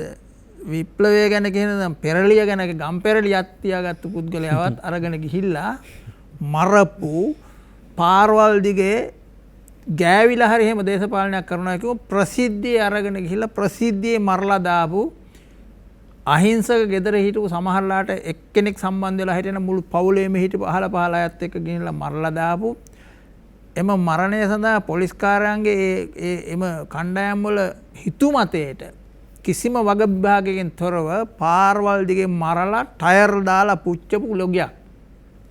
ඒ කාලය තුල ඒ ව්‍යාපාරය තුල වුණත් ඔය බේරීම සඳහා යම් උපාය මාර්ග පටන් ගන්න ඇති. ලස්සනට ඒ හිටපු කට්ටියට ඔය අද කතා කරන ඔය ව්‍යාපාරයට මඩ ගහන එහෙම නැත්නම් ගිනි තිබ්බයයි කියලා කියන පුද්ගලයෝ ඔය 60000ක් තරුණියෝ අමුමේ පාරවල් දුවේ මරලා යම්මේ ඒ මරලා දාන කාලේ තමයි සිද්ධින් සිද්ධ වුණේ. ඒ මරලා දාන කාලේ තමයි සිද්ධින් සිද්ධ වුණේ. එහෙම නැතුව අනවර්තයේ මේ පොදු දේපල විනාශ කිරීමේ උමතුවක් එම කණ්ඩායමට තිබුණ නැහැ. අපි එම කණ්ඩායම එදා කාලයේදී නියෝජනය කරපු පුද්ගලයෝ වශයෙන් ඒ මනස අපි කියවන්න දන්නවා. ඒක නිසා මිනිසුන් ඒ බේරීම සඳහා සමහරට ඒ වෙලාවේදී තෝරාගත්තු ඒත් හුදකලා වූ සමාජය තුළ තෝරාගත් පසුබැසීම සඳහා සමහර දේවල් තෝරා ගන්න ඇති. හැබැයි ඒ එහෙම වැඩ කරුවේ ඔය අද කතා කරන විවේචනය කරන සමාජයක් තුළ නෙමෙයි. එළියට බහින්න බැරි එක එක කණ්ඩායම් හදලා විශාල වශයෙන් පුද්ගලයන්ට ඒ දේශපාලන අයිතිය නැති කරලා ජීවත් වීමේ අයිතිය නැති කරලා කොළ දන්නවා දස වද දීලා. ඔව් සිද්ධි හැටියට ගත්තොත් අමානුෂික විදිහට ඉතින් එහෙම තත්ත්වයක තුල තමයි ඔය සිද්ධීන් සිද්ධ වුණේ. හරිද? ඒක නිසා අපිට මේක වෙන් කරලා තව දෙයක් කතා කරන්න බෑ. නමුත් ඒක බලපෑමක් ඒකට කිසියම් ආකාරයක දේශපාලනික වශයෙන් බලපෑව නේද ජනතා විමුක්ති පෙරමුණ සංවිධානයේ පසු කාලීනව. ඒ මර්ධනය සහ ඊට ඇතිවෙච්ච බය දැන් JVP කාර්යයක් වගේ කියන ජේගුරා කල්ලිය එහෙම නැත්නම් මේ විප්ලවකාරය විප්ලවවාදියා ඔබතුමායි කිව්ව මේ මනෝභාවය දේශපාලනික මනෝභාවය බලපෑවේ නැද්ද මේ දේශපාලන ඉතිහාසයට? දේශපාලන ඉතිහාසයට යම්සි ප්‍රමාණයක් ඒක බලපෑව නැත්නම් දැන් ඔබ කිව්ව කාරණේදී සමානද? ඔබ කිව්ව කාරණේදී දැන් ඔබ තුමන් කියනවා දැන් කිසියම් යුද්ධයක් පටන් ගන්නවා අරගලයක් පටන් ගන්නවා පිටකොටදී පටන් ගන්නවා මේ සිරිමා බණ්ඩාරනායක සහ මේ රෝණ විජේවීර සහෝදර. දැන් මේ අරගලේ තමයි මේ ඉවර කරන්නේ මේ යුද්ධයත් එක්ක. ඒ කතාව මම කැමති ඒ කතාව ඇතුළාන්තයට යන්න. මොකක්ද ඒ කතාව? මොකක්ද අරගලේ? මොකක්ද ගමන් මඟ? ඔය අතරම ඔය කියන කාලේ මට මතකයි මම එතකොට වෘත්තීය සමිති නායකයෙක් විදියට ජනතා විමුක්ති පෙරමුණේ සෝමවන් සමරසිංහ සහෝදරයා එතකොට ඒ පක්ෂය තහනම් කරලා තිබුණු කාලේ කැඳෙව්ව රැස්වීමක් ඒකට මමත් සහභාගී වුණා. ශිෂ්‍ය නායකයෝ කීප දෙනෙක් සහභාගී වුණා. අද අපි අතර ජීවතුන් අතර නැහැ. රෝණ විජේවීර සහෝදරයාත් ඒකට සහභාගී වුණා. කියන්නේ ඉන්දුලංකා ගිවිසුමට එරෙහිව ඒකට ඒ විරෝධී ජන අරගලයක් මතු කරන්න ඕන ඒකට එරෙහිව කියන එක ඒ න්‍යායාත්මක පදනම ඉතා පැහැදිලිව මම තේරුම් ගත්තේ රැස්වීමේදී මොකද ශිෂ්‍ය නායකයෝ එදා ජනතා විමුක්ති පෙරමුණේ ශිෂ්‍ය ව්‍යාපාරයට විරෝධතාවයක් කරන එක මහ ලොකු දෙයක් නෙවෙයි. ශිෂ්‍යෝ දහස් ගණනක් පාරට බස්සලා විරෝධතාව පෙළපාලි තියන්න පුළුවන්. එතකොට 87 මේ ජුනි මාසයේ මහා විරෝධයේදී මේ ප්‍රශ්නය සාකච්ඡා කරාම වෘත්තීය සමිති කාර්යභාරය වෙනත් පොදු සංවිධානවල ශිෂ්‍ය ව්‍යාපාරයේ ශිෂ්‍යයෝ හිටිය මනස තමයි මේක අපිට සුළු දෙයක්. මේ අපිට ශිෂ්‍යෝ පාරට බස්සලා මේ විරෝධය කරන්න පුළුවන්. හැබැයි එතෙන්දී රෝහණ විජේසවරයා ඉතා න්‍යායාත්මකව පැහැදිලි කරන්නේ නැහැ. මේක ශිෂ්‍ය අරගලයක් නෙවෙයි. මේක මහා සමාජය නැගිට්ටවන අරගලයක් බවට පත් වෙන්න ඕන. මේකේ අනිකුත් ජාතිකවාදී වාමවාදී බලවේග මේකට එකතු කරගන්න ඕන. එතකොට වාමාංශික පක්ෂය වෙනකොට හිටියේ අනික් පැත්තේ. කියන්නේ මේ ඉන්දු ලංකාවේ උසමහරා දියත් වෙච්ච බෙදුම්වාදී කුමන්ත්‍රණයට ගොදුරු වෙලා. එතකොට නමුත් එදා ඒ විජේවීර සහෝදරයාගේ තෝරපු උපාය මාර්ගික ප්‍රවේශය ඇතුලේ පිටකොටුව බෝධිය ළඟින් ආරම්භ කරපු සටනට ශ්‍රී ලංකා නිදහස් පක්ෂය එදා මහින්ද රාජපක්ෂ මහත්මයා පවා ඒකට සහභාගී වුණා. දිනේෂ් ගුණවර්ධන මැතිතුමා මේ වාමාංශික පක්ෂ සහ මේ ජාතිකවාදී ජනේශ්වර පක්ෂ මේකට සම්බන්ධ කරගන්න ඕනේ. මේක පොදු ජන අරගලයක් බවට පත් කරන්න. ඒක සුවිශේෂී න්‍යායාත්මක තේරීමක්. ඒ බෙදුම්වාදයට එරෙහිව ඒ සුවිශේෂී න්‍යායාත්මක තේරීම තමයි ඒක හුදු රාජ්‍ය හමුදා සහ කැරලිකරුවන් අතර සටනක් නොවේ. ඒක මේ මහා ජන සමාජයට එරෙහිව කෙරෙන සටනක් බෙදුම්වාදී සටන. එනිසා මහා ජන සමාජයට එරෙහිව නැගිටින්න ඕන. ඒක තමයි සංකේතවත් වුණේ එදා අර මා කියපු අර පුළුල් බහුජන පදනමකින් මේ විරෝධය ඇවිලවීම. එතකොට ඒක තමයි කෙලවර වෙන්නේ නන්දිකඩාල් වලදී කියලා මම කියන්නේ. එදා ඒ තේරීම මත සිටගෙන තමයි සෝමවංශ අමරසිංහ සහෝදරයා එතනින් පසු 94න් පස්සේ දේශපාලන උපාය මාර්ග තෝරන්නේ. එතකොට 94න් පස්සේ එදා රෝණ සහෝදරයා ඉතා අමාරුවෙන් ආරම්භ කරපු දුෂ්කරතා මැද්දේ ඒ පෙළගස්සපු බහුජන බලවේගය ජාතිකවාදී බලවේගය ඉතා විශිෂ්ට විදියට සෝමවංශ අමරසිංහට පුළුවන් වෙනවා නැවත පෙළගස්සන්න 2002 එදා සටන් විරාම ගිවිසුමට එරෙහිව. දේශීය ජාතික ව්‍යාපාරය හදලා මහා විශාල භික්ෂුන් වහන්සේ වෙනත් ජනතා විමුක්ති පෙරමුණේ කේඩරීය බලවේගයට කිට්ටු නොවන සමාජයේ හරස් කඩක් එකතු කරන්න පුළුවන් වෙනවා. මහා ජාතිකවාදී පොදු ජන අරගලයක් මතු කරගන්නවා අර බෙදුම්වාදී ඒ මාර්ග සිතියමට එරෙහිව. තාවකාලික සටන් විරාම ගිවිසුම එනවා, තාවකාලික ආණ්ඩුව එනවා, තාවකාලික ආණ්ඩුව වෙනම රාජ්‍ය බවට පත් කරනවා. ඒතර ඒක තමයි සුඩානයේ සිදු වුණේ. ඒතර මේක නිවැරදිව දැකලා මේක ජනතා විමුක්ති පෙරමුණේ කේඩරීය පක්ෂයක් ලෙස ගන්න ක්‍රියාමාර්ග වලින් මේක පරාජය කරන්න බෑ. ඒ නිසා මේක මහා බහුජන අරගලයක් බවට පත් කරන්න ඕන කියන උපාය මාර්ගික තීන්දුව සෝමවංශ අමරසිංහ එදා ගන්නවා නිවැරදි තීන්දුව. එතුමගෙන් පස්සේ එවැනි දේශපාලන තීරණ තීන්දුව වලට ජනතා විමුක්ති පෙරමුණ සංවිධානය එළඹෙනවද? ඔව් එතුමාගේ පස්සේ වෙච්ච එක අපි ඉස්සරහට කතා කරමු. මම කියන්නේ මේ ඒ තීරීම ඇතුලේ තමයි දැන් බලන්න ජනතා විමුක්ති පෙරමුණට ඒ ජයග්‍රහණ වලින් පස්සේ ලැබෙන මහා විශාල ජන වරමක් ජන බලයක් ආසන 40ක් මේ රටේ හැම ආසනයකම ප්‍රධාන මේ 3 දෙනා ඉහළම මනාප ලබා ගත්තා. එතකොට බලන්නේ සෝමවංශ අමරසිංහ තෝරපු උපාය මාර්ගය කොච්චර නිවැරදි කියලා. ඒතර මේ කේඩරී පක්ෂයේ මහා බහුජන පක්ෂයක් බවට වර්ධනය වෙනවා. ඒක ඇතුලේ තමයි මේ බෙදුම්වාදී න්‍යාය පත්‍රය පරාජය කරන්න පුළුවන් වෙන්නේ. ඊට පස්සේ අර එදා බැරි වෙච්ච 2002 බැරි වෙච්ච తాවකාලික ආණ්ඩුව ගේනවා සුනාමියෙන් පස්සේ සුනාමි සහන මණ්ඩලය විදිහට. එතනින්ත් ඒක පරාජය කරනවා. ඊට පස්සේ මහින්ද රාජපක්ෂ බලයට ගෙනල්ලා මේක යුද්ධයෙන් අවසන් කළ යුතුයි කියන න්‍යායාත්මක පදනම තෝරන්න පුළුවන් වෙන්නේ. ඒක ජයග්‍රහණයෙන් අවසන් කරන්න පුළුවන් වෙන්නේ අර ගොඩනගපු මහා ජන බලය නිසා. එතකොට ඒ උපාය මාර්ගික තේරීම් වලින් ඒකෙන් පිටපැන්නම ඒ භූමිකාව අත්හැරියම. භූමිකාව අත්හැරියට පස්සේ වෙනත් රූපලාවන්‍ය පොඩි වෙනස්කම් කරාට දේශපාලන ව්‍යාපාරයකට නැගී සිටින්න බෑ. ඒ අතීත භූමිකාව අත්පත් කරගන්න බෑ. ඉතින් අද ජනතා විමුක්ති පෙරමුණට සිද්ධ වෙලා තියෙන්නේ එදා ඒ ඊට කරපු මහා භූමිකාව අත්හැරීම. අත්හැරීම නිසා වුන් කුඩා වෙලා තියෙනවා. ඔබට මම හිතන්නේ මේ සමාජයේ යම් පිරිසක් කියවලා තියෙන්න පුළුවන්.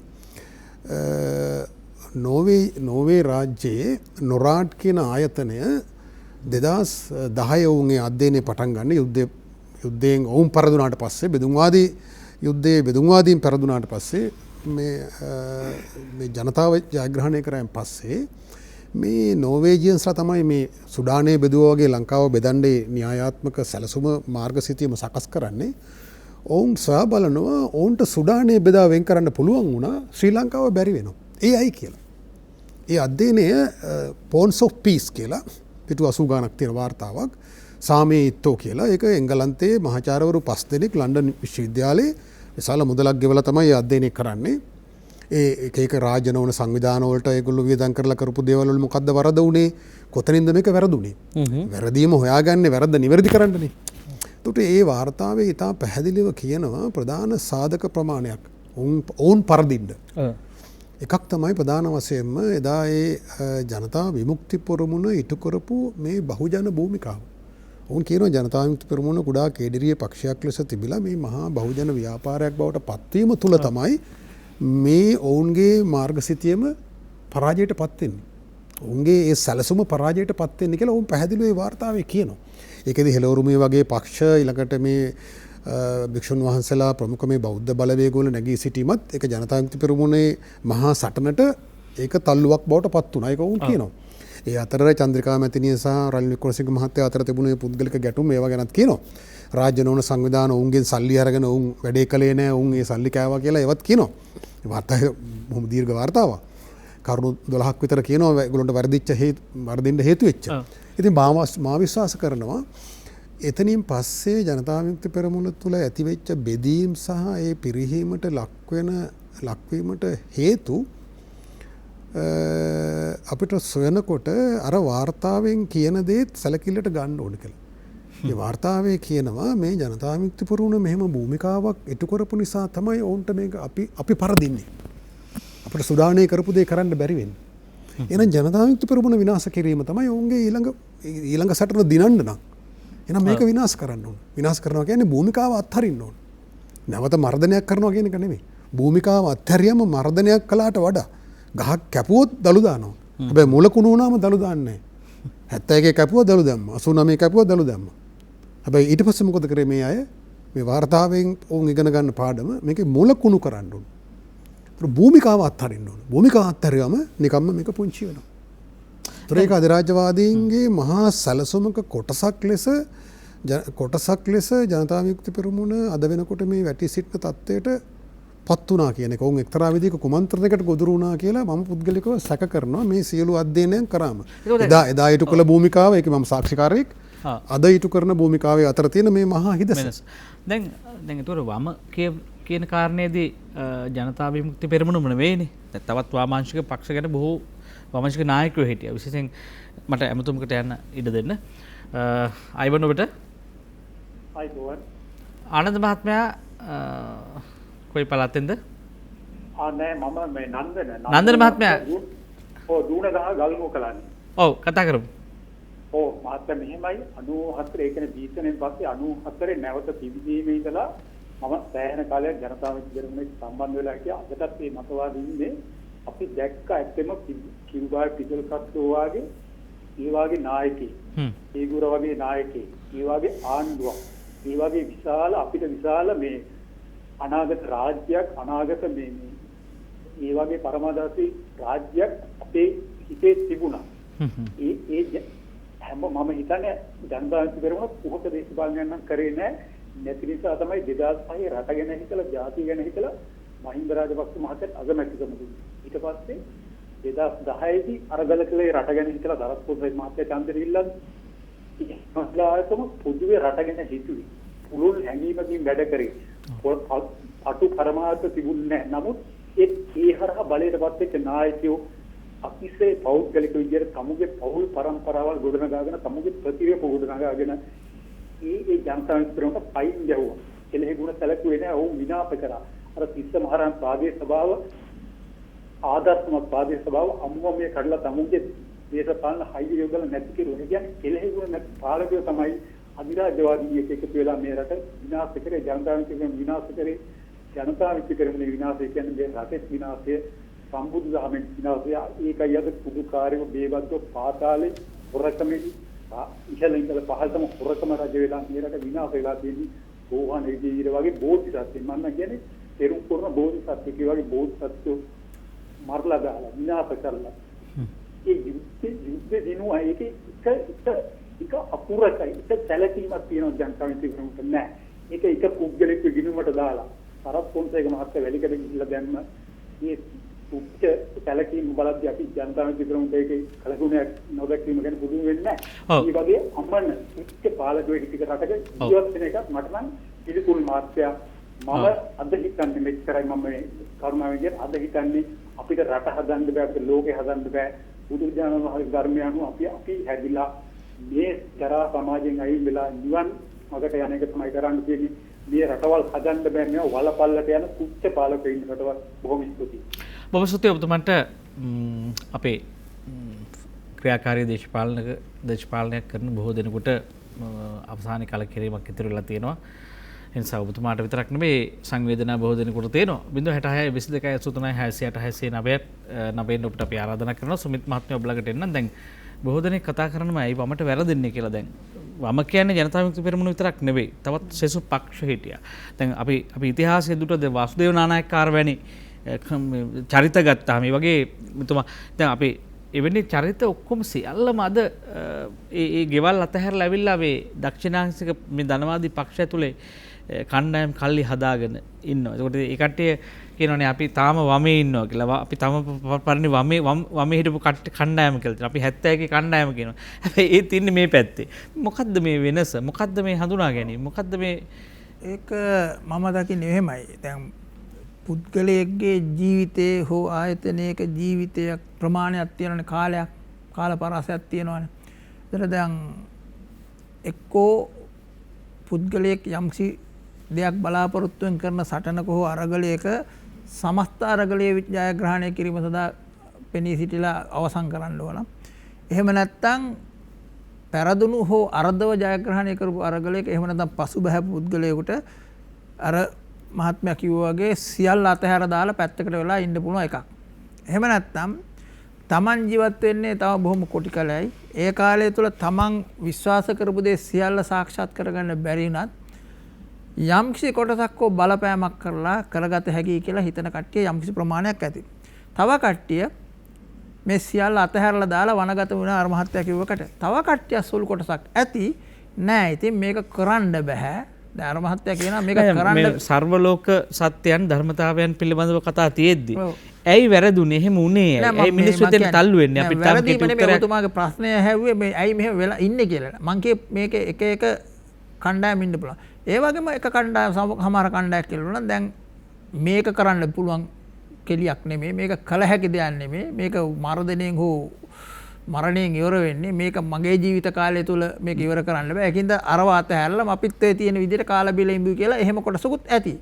හැබැයි ඒක නිසා මම මේ කණ්ඩායම් වශයෙන් හෝ පක්ෂ වශයෙන් හෝ නෙමෙයි පුද්ගලයෝ වශයෙන් ගත්තොත් මේ අරගලේ හිටපු පුද්ගලයෝ ඔය කියන කොටස් වල ඕන තැනක ඉන්න පුළුවන්.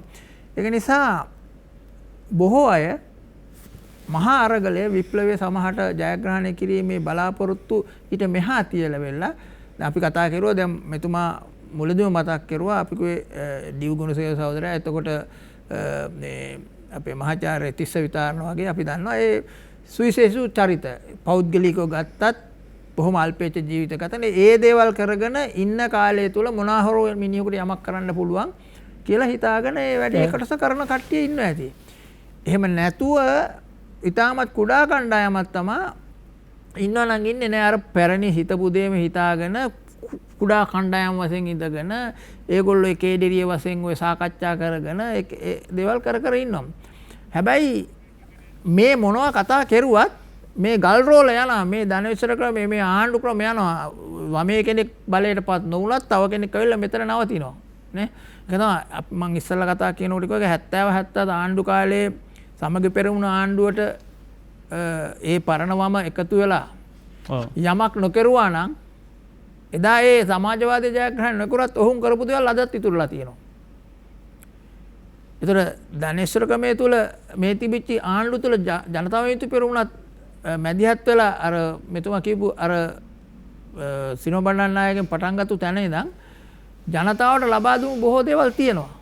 ආණ්ඩුව ඇතුලේ ඉඳන් සහ ආණ්ඩුවේ පිටේ ඉඳන්. නමුත් දැන් අපි දැන් මේක සංකීර්ණ විවාදයකට යන ප්‍රශ්නයක්. එකක් තමයි දැන් අවසන් ඉලක්කය පිළිබඳව තියෙන සමාජවාදී මෙතුමා කිව්ව වචන ඇතුව හැම තරුණයෙක් තුළම කෙසේම අලුත් සමාජයක් පිළිබඳ හීනයක් හැදුණා. ඒ සංවාද තිබුණා රට ඇතුලේ. විශ්වවිද්‍යාල ශිෂ්‍යයන් ඇතුළේ මහා නැවුම් සංවාද, උණුසුම් සංවාද, කලාව මේ වෙනුවෙන් ක්‍රියාත්මක වුණා. සාහිත්‍යයක් හැදුණා. සංවාද නිර්මාණය. ඒ බඳු පසුබිමක් තිබුණානේ මේ රටේ. ඒකනේ මේ මිය ගිහිල්ලා තියෙන්නේ. දැන් ඒතකොට දැන් ඒකට බලපාන්නේ නැද්ද ඒ අවසන් හීනේ අමතක කිරීම? දැන් මේ ධනවාදී පක්ෂ ඇතුළට රිංගලා දැන් මම කියන්නේ දැන් කෙනෙකුට කියන්න පුළුවන් නෑ මේක ඇතුලේ මේ පාර්ලිමේන්තු ක්‍රමය ඇතුලේම තමයි මේක දිනන්න ඕනේ කියලා. ඒකෝට දැන් ඒකනේ මේ තියෙන සටන. ඔව්. ඔබතුමා හිතන්නේ නැද්ද ඒක අවසන් හිනේ අමතක කිරීම ඒ සටනේ අවසාන අරමුණු ඉලක්ක අමතක කරලා මේ අවසන් සටන කියන එක අපි එදා දැකපු ඒ ආකාරයටමද කියන එක මට ප්‍රශ්නයක් තියෙනවා. මම ගැන ගත්තොත්. හැබැයි අදට වඩා හොඳ හෙටක් ගැන අපි හැමදාම සීනමවනවා. හරි අපි විරාමයකට යන කාලය ඇවිල්ලා තිනවා.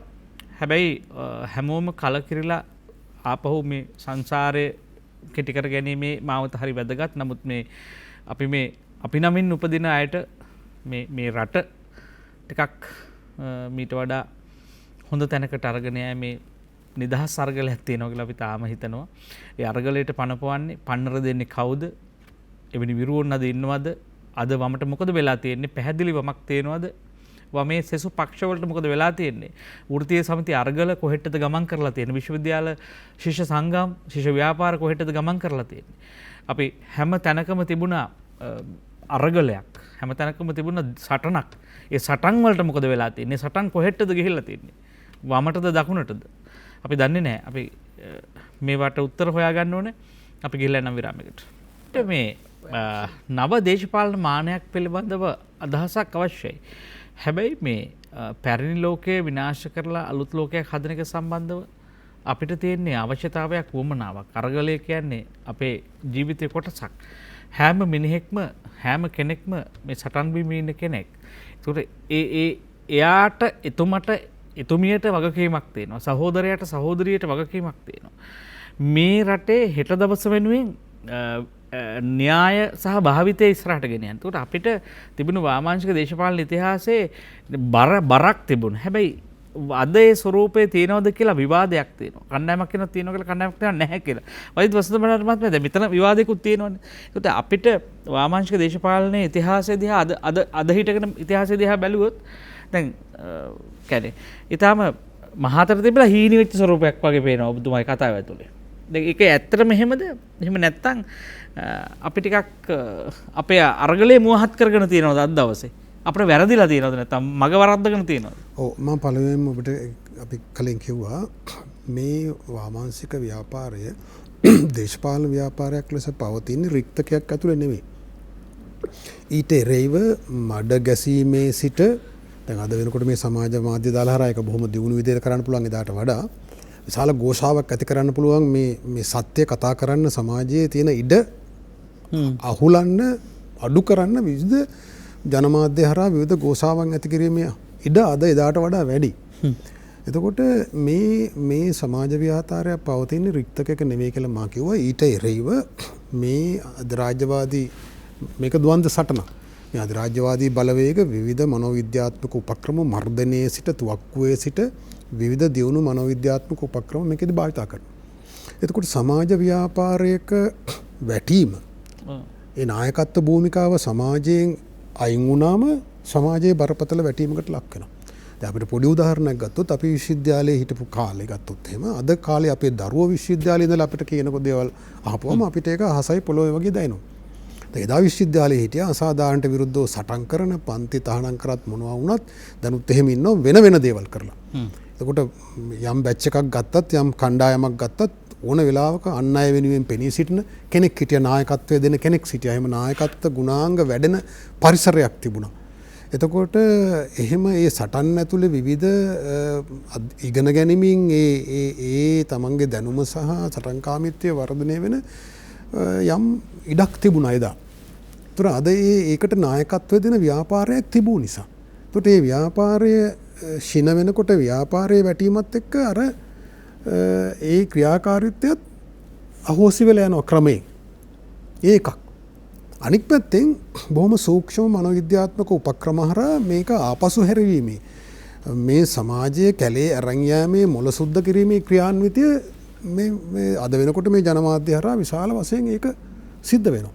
ඒතර මේ දෙකේම ප්‍රතිඵලයක් ලෙස තමයි මේ අද ඔබ දකින මේ මග වැරදිච්ච තරුණයා මිනිහා අපි අද දකින්නේ. ඒ සමාජවාදය ජීර්ණය වෙන්නේ නැහැ තවදුරටත්. ඒක සමාජවාදය කියන ඒ සිහිනය හඹා යෑම මහා දියුණු උසස් මේ දාර්ශනික විතරක් නෙවෙයි සමාජ ක්‍රියාකාරීත්වයක් ලෙස පිළිගන්න සමාජයක් නෙවෙයි අද ඉන්නේ. ඒක ඒ තත්ත්වයන් අර කියන ආකාර දෙකටම. ඒ සමාජ ව්‍යාපාරයක නායකත්ව භූමි නැතිවීම සහ මේ අධිරාජ්‍යවාදී බලවේග සමාජවාදයට එරෙහි බලවේග විසින් දියත් කරන විවිධ මනෝවිද්‍යාත්මක උපක්‍රම ඒ සියල්ලේ එකතුවක් ලෙස තමයි මේ අද අපි පහළ මට්ටමකට සමාජයේ අද වැටලා ඉන්නේ. හැබැයි මේ ඉතිහාසයේ දෙස බලලා අහවල් සටන් වලින් සමාජයට අගතියක් වුණේ අහවල් සටන් වලින් විතරයි යහපතක් වුණේ වගේ අපිට විනිශ්චයන් දෙන්න අමාරුයි. මේ ලෝකයේ ඉතිහාසය ගත්තොත් මේ ඉතිහාසයේ ලියවිලා තියෙන්නේ මේ ඉතිහාසය කියලා කියන්නෙම මේ සමාජයේ මිනිසුන් දියුණු මිනිසුන් සමාජ අසාධාරණයන්ට එරෙහිව නැගී සිටපු සටන් වල කතාව තමයි ඉතිහාසය කියලා කියන්නේ. අපේ රටේ ගත්තොත් අපේ විදේශීය ආක්‍රමණ 13කට එරෙහිව අපේ රටේ මිනිස්සු ජීවිත පරිත්‍යාග කරලා තියෙනවා. ඒ සටන් ඇතුළේ යම් පුද්ගල චරිත යම් වැරදි වැඩ කළා වෙන්න පුළුවන්. යම් දුර්වලතාව සිදු වුණා වෙන්න පුළුවන්. පාවාදීම් සිදු වෙනවා වෙන්න පුළුවන්. නමුත් ඒ හැම සටනක්ම සමාජයේ ප්‍රගමණයට හේතු වුණා කියන එක තමයි අපිට විශ්වාස කරන්න පුළුවන්. මොකද මේ සටන එසේ නොවුණා නම් එනම් වෙනස් තත්ත්වයක්. දැන් රුසියාවේ දෙවියන් ලෝක යුද්ධයේදී රුසියන් ජාතිකයෝ මිලියන 2ක් ලක්ෂ 20ක් මැරෙනවා. මුළු ලෝකෙම මිලියන 6ක් විතර ජනතාව මැරෙනවා. ඉතින් එහෙමනම් මේ මරණ බේරගන්න තිබුණා හිට්ලර්ට යටත් වුණා නා. ඒත් බේරනවද කියලා කියන්න බෑ. එතකොට ඒක එහෙම විග්‍රහ කරන්න බෑ. රයිට්? ඒතර මේ ඉතිහාසයේ ආපු ගමන ඇතුලේ ජනතා විමුක්ති පෙරමුණ ඒ යුගයේ ඊටාම තීරණාත්මක භූමිකාවක් ඉටු කරා. මා කිව්වා වමේ පක්ෂත් ඊටාම සමාජයට හිතවාදී ප්‍රබල භූමිකාවක් ඉටු කළා. අපේ රටේ තත්ත්වය හරිම සුවිශේෂී. ඔබ හිතන තරම් මම නිෂේධාත්මක නැහැ. මොකද මේ රටේ මේ බෞද්ධ ශිෂ්ටාචාරයේ උරුමය ඇතුලේ මේ සભ્યත්වයේ උරුමය ඇතුලේ ජන විඥානයේ ගැඹුරින් තැම්පත් වෙලා තියෙනවා මේ එක්තරා විදියක දේශප්‍රේමී ජාතිකවාදී මෝමවාදී මතවාදය. හරි. බුදුදහම තා සමාජවාදය මාක්ස්වාදය බොහොම සම්මිශ්‍රණය කරන්න පුළුවන් දර්ශන වාද දෙක. දර්ශනයේ හරය ටික හරි හරය වශයෙන් ගත්තොත්. එතකොට මේක අපේ සමාජයේ ජන විඥානයේ අපි ඒකට අමරසේකර මහත්මයා කියන්නේ සભ્યත්ව විඥානයේ මේක තැම්පත් වෙලා තියෙනවා. එතකොට මේ ජාතිකවාදී සටනක් මතුවෙනකොට අර මතවාදී ඥාතිත්වය එකතු වෙනවා. ඒවා සමාජයට සංවිධානගත වෙලා නැහැ. පක්ෂයකට එකතු වෙලා නැහැ. සංවිධානයකට එකතු වෙලා නැහැ. එතන පසුගිය ජනාධිපතිවරණ සටනේ පවා මේ ජාතිකවාදී මතවාදයේ උඩට එනකොට ඒ සිංහල බෞද්ධ මේ ජනතාවගේ ප්‍රබෝධය මතුවෙනකොට ඒ මතවාදී ඥාතිත්වයේ තියෙන විසර පිළිසක් සංවිධානගත නොවී හිටියට ඔවුන් ඡන්දේ පාවිච්චි කරා. රයිට්? ඒ මතවාදී ඥාතිත්වය මත ඔවුන් ස්වච්ඡාවෙන් ක්‍රියාත්මක වෙනවා. ඒ මතවාදී ඥාතිත්වය මත තමයි අර එදා ජනතා විමුක්ති පෙරමුණට අර පළවෙනි මනාප තුන ගැහුවේ. එතකොට මේ සමාජය තුළ ඓතිහාසිකව ඒ සભ્યත්ව විඥානයේ ගැබ් වෙලා තියෙනවා මෙන්න මේ ගුණාංග. මේවා සමාජ ව්‍යාපාරයක් නැවත මතුවලා එන අවස්ථාවක ඒ අධිරාජ්‍යවාදීන්ගේ උපක්‍රම පරාජය කරමින් දුණු ප්‍රති උපක්‍රම තෝරන අවස්ථාවක මේ බලවේග නැවත සක්‍රිය කරලා බොහොම දියුණු සමාජ ව්‍යාපාරයකට මේ රටේ ඉඩක් තියෙනවා. දැන් සමහරවිට දැන් මෙතුම ළඟට ගිහිල්ලා එන්නම් දැන් සුමිත් මහත්මයා දැන් මේ කියව කතාවත් එක්ක සංසන්දනය කළොත් දැන් අපිට එහෙනම් මේ පිළිබඳ කතාවක් තියෙන්න එපයි. දැන් මේ පිළිබඳව සංවාදයක් තියෙන්න එපයි. මේ පිළිබඳව අඩු ගානේ දැන් අපි සාමාන්‍ය කතා කළොත් එහෙම දැන් ප්‍රගතිශීලී සමාජයක් යහපත් සමාජයක් පිළිබඳව එහෙම ප්‍රබල සංවාදයක් සමාජේ නෑනේ. කියන්නේ සමාජවාදයේ සඳහා වන සංවාදයක් තියෙනවද අපිට? එහෙම දීර්ඝ අරමුණු ඉලක්ක තියෙන සංවාදයක් නෑනේ. ධනවාදී යථාර්ථය කියලා පිළිගන්න තියෙන්නේ. ධනවාදී යථාර්ථය තුල තමයි මේ සියලු සංවාද සිද්ධ වෙන්නේ. හරිද? අද බලනකොට මිනිසුන්ගේ දැන් සංවාදයක් කිව්වම මතවාදී දෙකක් අපි තුමු ගැටෙනවායි කියලා. ඒතර එහෙම මතවාදී දෙකක් ගැටෙන්න හෝ අද බලනකොට දැන් උදාහරණයක් කියලා ගත්තොත් දැන් මිනිස්සුන්ගේ කියවීමේ හැකියාව සහ කියවීමේ මිනිසුන්ගේ රුචිය දිහා ගත්තාම අද වෙනකොට ඒක ඉතාමත්ම මේ කුඩා වෙලා තියෙනවා. මේ නූතන ලෝකයේත් එක්ක මේ අත තුල තියෙන මේ ලෝකෙම අතට ගෙනාවයි කියලා කිව්වට මිනිසාව පාලනය කළ හැකි මතවාද තුලින් තමයි අද වෙන්නේ. උදාහරණයක් ගල ගත්තොත් උදේ පාන්දර නැගිටිච්ච ගමන් අපි මේ අතට ගන්න Facebook එක හරි පැහැදිලි.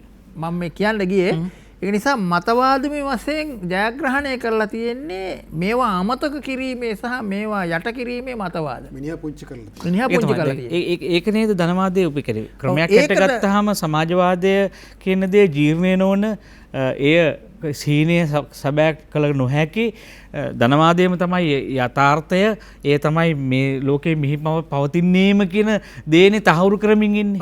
ඒකට අදාළ සත්තු ටිකනේ මේ නිර්මාණය කරමින් ඉන්නේ. ඒතකොට එම ක්‍රමේ නේද මේ අපි මේ අතලොස්සක් විවේචනය කරමින් එම ක්‍රමේ නේද මේ ක්‍රියාත්මක වෙන්නේ. එම ක්‍රමය තුල ඉඳගෙන තමා මේ දකින්නේ අර හිරේ ඉපදිච්චි දරුවෙක් ඉන්නවා නම් ඒ හිරේනේ දකින්නේ. ඒ හිරේ ඇතුළත තුල තියෙන මේ නිදහස තමයි දකින්නේ. හැබැයි එතනින් එහා දෙයක් දකින්නේ නැහැ. මොකද ඔහු ඉපදිලා තියෙන හිරේ තුලනේ. ඒ වගේ තමයි අද වෙලා තියෙන අද පරම්පරාවටත් වෙලා තියෙන්නේ මේ ක්‍රමය තුල ඉපදිච්චි අද තරුණයෙක් ඉන්නේ. හැබැයි මම අර ඉස්සලත් කිව්වා මේ අපි මේ අද කතා කරපු සමාජවාදී ප්‍රශ්න මේ ඉතිහාසය ගැන කතා කරද්දී අපි කතා කරුවේ අපි කිව්වේ ලෝකේ වෙනස් වෙන්නේ විජේවීර චරිතයත් එක්ක අධිරාජ්‍යවාදයේ විනාශය ජනතාවට විමුක්තිය කියලා එදා පටන් ගත්ත දේ අධිරාජ්‍යවාදී විරෝධී අරගලය තමයි ප්‍රථමයෙන් අද වුණත් මම කියන්නේ සමාජවාදී අරගලය අපිට ඈත තියෙන්නේ. හැබැයි ඊට ඉස්සෙල්ලා මේ අධිරාජ්‍ය විරෝධී අරගලය එක එක තැන්වල එක එක විදිහට කතා කරන්න ඕන. අපි මෙතන මේ ඉස්සෙල්ලා කතා කරුවෙත් ඒ අධිරාජ්‍ය විරෝධී අරගලයේ ජයග්‍රහණ සඳහා. ඒතර මේ අධිරාජ්‍ය විරෝධී අරගලයේ මේ අරගලයවත් කතා නොකරන තැනක සමාජවාදය ගැන කතා කරන්න දෙයක් ඉතුරු වෙන්නේ නැහැ. ඒතර අද කාලේදී මේ සමාජය තුල ඔය කියන අපේ තරුණ කාලේදී අපි කතා කරපු ඒ තර්ක විතර සමාජවාදය ගැන කතා කරන්න අඩුම ගානේ සමාජවාදය වෙනුවෙන් පෙනී සිටින ඉතුරුලා ඉන්න මේ වමේ ව්‍යාපාරය කියන කොටස්වත් ශක්තිමත් නැහැ ඒ සමාජය තුල උඩට ගේන්න. ඊට වඩා මේ රොඩු බොල් අද පාවෙන තත්ත්වයට වෙලා තියෙන ඉතා ඉක්මනටම එකක් ඉවර වෙන තව මතවාදයක් ගෙනලා දෙන්න අර ෂෙයා කරන කියන්නේ තව කෙනෙක්ගේ මතවාදය තව කෙනෙක් කතා පටවන අඩුම ගානේ ඒක අර කට් ඇන්ඩ් පේස්ට්වත් නෙමෙයි අද තියෙන්නේ. තව එක්කෙන් තව කෙනෙකුට ඒක හරින සහ ඒක තමන් කියවන අකුරු 10ක 15ක මතවාදයකින් මනස වෙනස් කරන ලෝකයක්. දැන් මේ තම තීරණාත්මකයි තාම කෙටි කාලයක් තියෙන්නේ. නමුත් අපිට මේ ධනවාදයේ යථාර්ථයක්ම මේ පොළවේ තියෙන්න ඕන මේ පොළවේ පැලවෙන්නේ සහ ජීවත් වෙන්නේ එමයයි කියලා ඒ ක්‍රමයට පවතින්න පුළුවන්දත් කියලා ලෝකේ අද සංවාදයක් තියෙනවා. යම් ප්‍රමාණයකට වැඩිමින් තිබෙනවා. ඒක පස්සේ කළා ඒක වෙනම සංවාදයක්. වෛද්‍ය වසන්ත බණ්ඩාර මහත්මයා දැන් අපි හරි ප්‍රබලව දන්නවා කිසියම් දර්ශනයක් පෙරට ගෙන යාමේදී ඒ පුද්ගලයාගේ නායකත්වයේ ව්‍යාපාරයක නායකත්වය හරි ප්‍රබලයි. ඒකෝ දැන් අපි අද මම කියන නැවත මේ වැඩසටහන අවසානයේ මම මුලට ගිය තැනට යන්න උත්සාහ කරන්නේ. ඒ කියන්නේ අපි විශේෂ වන්නේ මත් දවසේ විශේෂ කාරණයක් හේතු කොටගෙන.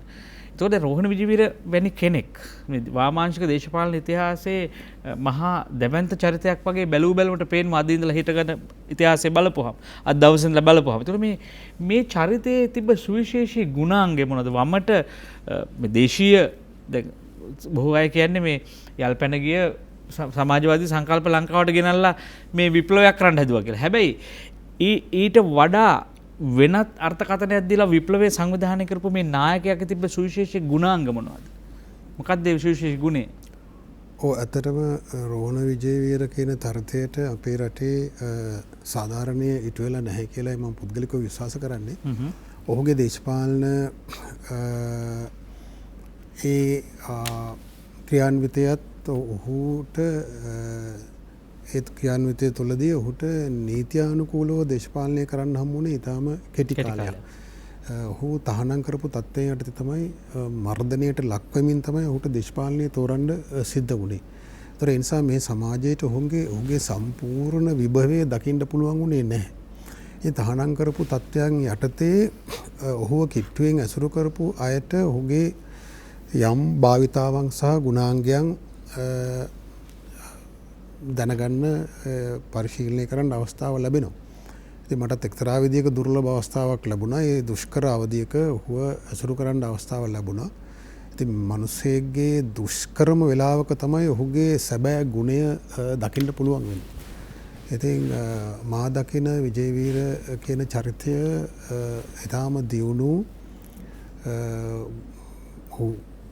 ඔහු විශ්වීය මට්ටමේ බුද්ධිමතෙක්. ඔහු ඉංග්‍රීසි භාෂාවත් සිංහල භාෂාවත් හොඳින් හදාරුවා. ඔහු සාහිත්‍ය දේශපාලන විද්‍යාව ගැඹුරින් පොතපත පරිශීලනය කළ කෙනෙක්. මහ විශාල දැනුම් සම්භාරයක් ඔහුගේ හිසේ මතකයෙන් කියන්න තැන්පත් වෙලා තිබුණා. මම පොඩි උදාහරණයක් කියන්න. මාර කියපු 1984-85 කාලේ ලියපු ඒ ජාතික ගැටලුවට විසඳුම කියන නිබන්ධනය මුල් අත්පිටපත ඒ මුද්‍රණය කරන්න දුන්න කෙනා අතින් නැති වෙනවා. ඊට පස්සේ ඔහු ඒක මතකයෙන් අකුරක් නෑර ඒ පොත නැවත ලියනවා. මට නම් පුද්ගලිකව හිතාගන්න බෑ ඒ දවස්වල ඒ සඳහා උට උදව් කිරීමේ අවස්ථාව මට ලැබුණා. මට අදත් ඒක හිතාගන්න බෑ ඒ තරම් මතක ශක්තියක් ඔහුට මිනිසෙකුට තියෙන්නේ කොහොමද කියලා. ඔහු එවැනි සුවිශේෂී අසාමාන්‍ය දක්ෂතාවයන් තිබුණු කෙනෙක්. ඒ වගේම තමයි ඔහුගේ මුරුදු ගුණය. ඔහු කිසි දවසක මේ ප්‍රචණ්ඩත්වය පිළිබඳව සතුටු වුණේ නැහැ. ඔහු මේ මරා දැමීම් ගැන ගුවන් විදුලිය මේ ඒ ප්‍රවෘත්ති වලට යනකොට ඔහු ඒවයින් උද්දාමයට පත් වුණේ නැහැ. ඔහු හැම විටම ප්‍රචණ්ඩත්වය පිළිබඳව දුක් වූයි. ඔහු ප්‍රචණ්ඩත්වයේ දේශපාලන අවියක් ලෙස යොදාගන්නේ දේශපාලන ක්‍රියාමාර්ගයක්, දේශපාලන පිම්මක් පනින්න මිසක් ප්‍රචණ්ඩත්වයෙන් සමාජවාදයේ දිනන්න නෙවෙයි. ඉතා පැහැදිලිව ඔහු ඒක ප්‍රතික්ෂේප කරපු කෙනෙක්. ඔහු හැම වෙලේම මේ සම්බන්ධයෙන් දුක් වූ අයෙක්. ඔහු එක්තරා අවස්ථාවක කියනවා මේ ප්‍රචණ්ඩ අතොසෙම එදා 89 අරගලයේ සමාජවාදයේ විප්ලවයේ සඳහා වූ උපාය මාර්ගික තේරීමක් නෙවෙයි. ඒ අධිරාජ්‍ය විරෝධී අරගලයේ බෙදුම්වාදයට එරෙහිව ඒ දේශපාලන පෙරලියකට අවශ්‍ය උපාංගයක් ලෙස තමයි මේ ප්‍රචණ්ඩත්වය යොදාගන්නේ යම් මාත්‍රාවකට. හැබැයි මේ මාත්‍රාව පණිනවා. ඒක ඇතුලේ සිදුවන දෙයක්. අපි දන්නවා එල් සල්වදෝරේ වගේ රටවලත් ඉතිහාසය අධ්‍යයනය කරා මේක පේනවා. රාජ්‍ය මර්ධනයට එරෙහිව ප්‍රචණ්ඩත්වයේ අවියක් ලෙස යොදාගත්තම ඒක බෑක්ෆයර් වෙන්න පුළුවන්. ඒක අනිත් පැත්තට යන්න පුළුවන්. ලෝක ඉතිහාසයේ අවස්ථාවන් තියෙනවා ඒ සම්බන්ධයෙන්. ඒතර මේකෙත් එහෙම ප්‍රචණ්ඩත්වයේ සීමාවන් පැන්නා වෙන්න පුළුවන් යම් ආකාරයකට. නමුත් එදා ඔහු ප්‍රචණ්ඩත්වයේ තේරුවේ යම් මාත්‍රාවකට දේශපාලන අවියක් ලෙස මිසක් ප්‍රචණ්ඩත්වයෙන් සමාජවාදය ගොඩනගන්න නෙවෙයි. ඔහු එක්තරා අවස්ථාවක කියනවා මේ අරගලයෙන් සමාජවාදය ගොඩනගන්න පුළුවන් නම් ඒක බොහොම න්‍යායාත්මක ඒක හිතලුවක්. එහෙම පුළුවන් නම් මේ රට එසේ සමාජවාදය ගොඩනගන අවසාන රට බවට පත් විය යුතුයි. ඒක ඇතුලේ කියවුනේ ඔහු ඒ ප්‍රචණ්ඩත්වයේ පිළිබඳව කොච්චර දුක් වුණාද කියනවනම්. ඔහු හැමදාම සිහින දුටු සමාජවාදය හදන්න බැරි වේවා මෙවැනි ප්‍රචණ්ඩත්වයක් තුලින් කියලා.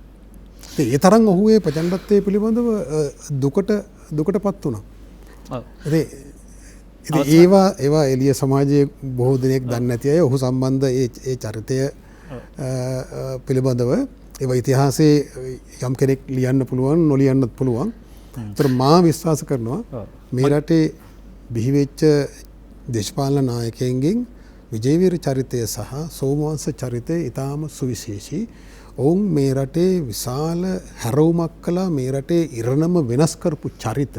නමුත් ඔවුන්ට සාධාරණ ඊට උනේ නැහැ. මම අවසාන වශයෙන් කියනවා යම් කිසි දවසක මේ ඉතිහාසයේ ලියන දවසක ඔවුන්ට ඒ සාධාරණේ ඊට වෙයි කියලා. අපි දන්නවා මහසෙන් රජතුමා මහා විහාරයේ ගිනි තැබුවා යයි ඔහු ඉතිහාසයේ මහා වංශයෙන් පවා ඔහුව පිටමන් කරනවා. හැබැයි අද මහසෙන් රජුරුවන් ලෙස අපි ඔහුට වන්දනාමාන කරනවා. ඉතින් මේ වගේ ඉතිහාසයේ යම් දවසක මේක සාධාරණව ලියන දවසක මේ විජේවීර සහ සෝමවංශ චරිතවලට සාධාරණේ ඉටු වෙයි. ඔවුන්ට ඒ මහසෙන් රජුරුවන්ට වගේ ගරු කරන දවසක් එයි කියලා මම පුද්ගලිකව විශ්වාස කරනවා. වෙන දවසක කතා කළ යුතු මාතෘකාවක් ප්‍රශ්නයක් හැට ඇහුවොත් වමේ දේශපාලනය යලි නැගිටවන්න බැයිද මීට වඩා? පැහැදිලිවම පුළුවන්.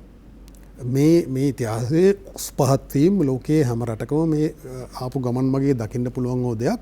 මාර කියනවා මේ රටේ සભ્યත්ව විඥානයේ මිනිසුන්ගේ ඔළුව ඇතුලේ මේ වාමවාදී ජාතිකවාදී අදහස් චින්තනය සැඟවිලා තියෙනවා.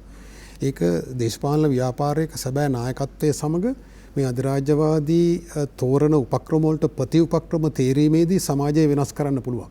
මේක දිහා අකර්මණ්‍යව බලා සිටලා මේ ඔක්කොම ඉවරයි දැන් අපි අත් දෙක බැඳගෙන බුදියන්න ඕනේ එහෙම නැත්නම් කැලෑවැදිලා භාවනා කරන්න ඕනේ කියන එක සම්පූර්ණ වැරදි අදහසක් කියලා මා කල්පනා කරනවා. මේ සමාජයේ ඒ සැඟවුණු විභවයේ තියෙනවා.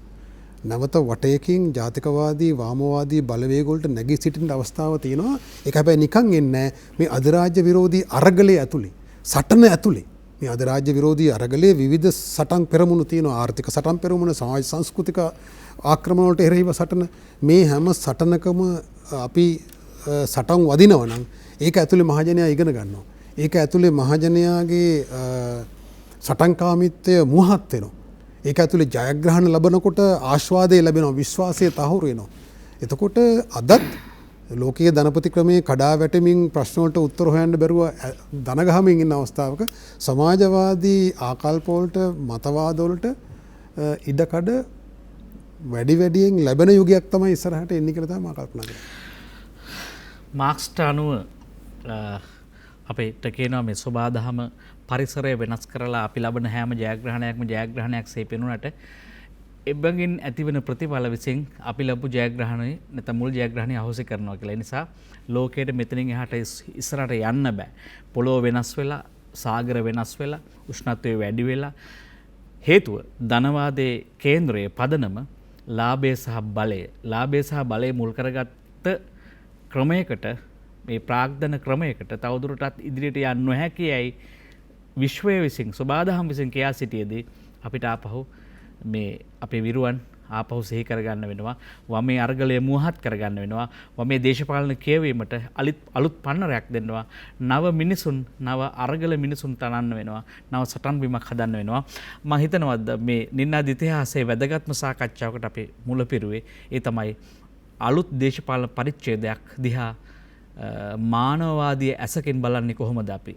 ඒ වම මත හිටගෙන පිරිසුදු පැහැදිලි වමක් මත හිටගෙන දේශීය ජාතික ව්‍යාපාරයේ ප්‍රධාන ලේකම් වෛද්‍ය වසන්ත බණ්ඩාර මහත්මයා මේ ස්තුති සංවාදයේ පෝෂණය කරාට මවිම ලංකා පදනමේ අධ්‍යක්ෂ වෛද්‍ය සුමිත් වර්ණාරච්චි මහත්මයා ස්තුති සංවාදයේ පෝෂණය කරාට ආය දවසක හමු වෙමු. හිතවතුනි අපි ඔබෙන් සමුගන්න සූදානම්. හැමදාම අපිට තේනවා දිනන්න දෙයක්, හැමදාම අපිට තේනවා අර්ගලයක්. ඒ බව මතක් කරගනිමින් ඔබට ඔබේ ජීවිතේ සුසුම් හෙලන්න අද වගේ දවසක් ඔබේ ජීවිතේ අලුත් කේවීමක් හදාගෙන ජීවිතේ හැරවුමක් හදාගන්න ඔබට යෝජනා කරනවා. අපි හැමෝටම අපිට දිනන්න පුළුවන් වෙන්නේ අපි හැමදාම අපි පරදිනවා කියලා දැනගත්තොත් විතරයි. ඒ නිසා අපි හිතන්නේ අපි තාම දිනලා කියලා. ඒ නිසා අලුත් සටනක් ආරම්භ කරමු. ඔබට ජයග්‍රහී අනාගතයක් ප්‍රාර්ථනා කරනවා. අපි ගිහිල්ලා යන්න සුබ රාත්‍රියක්.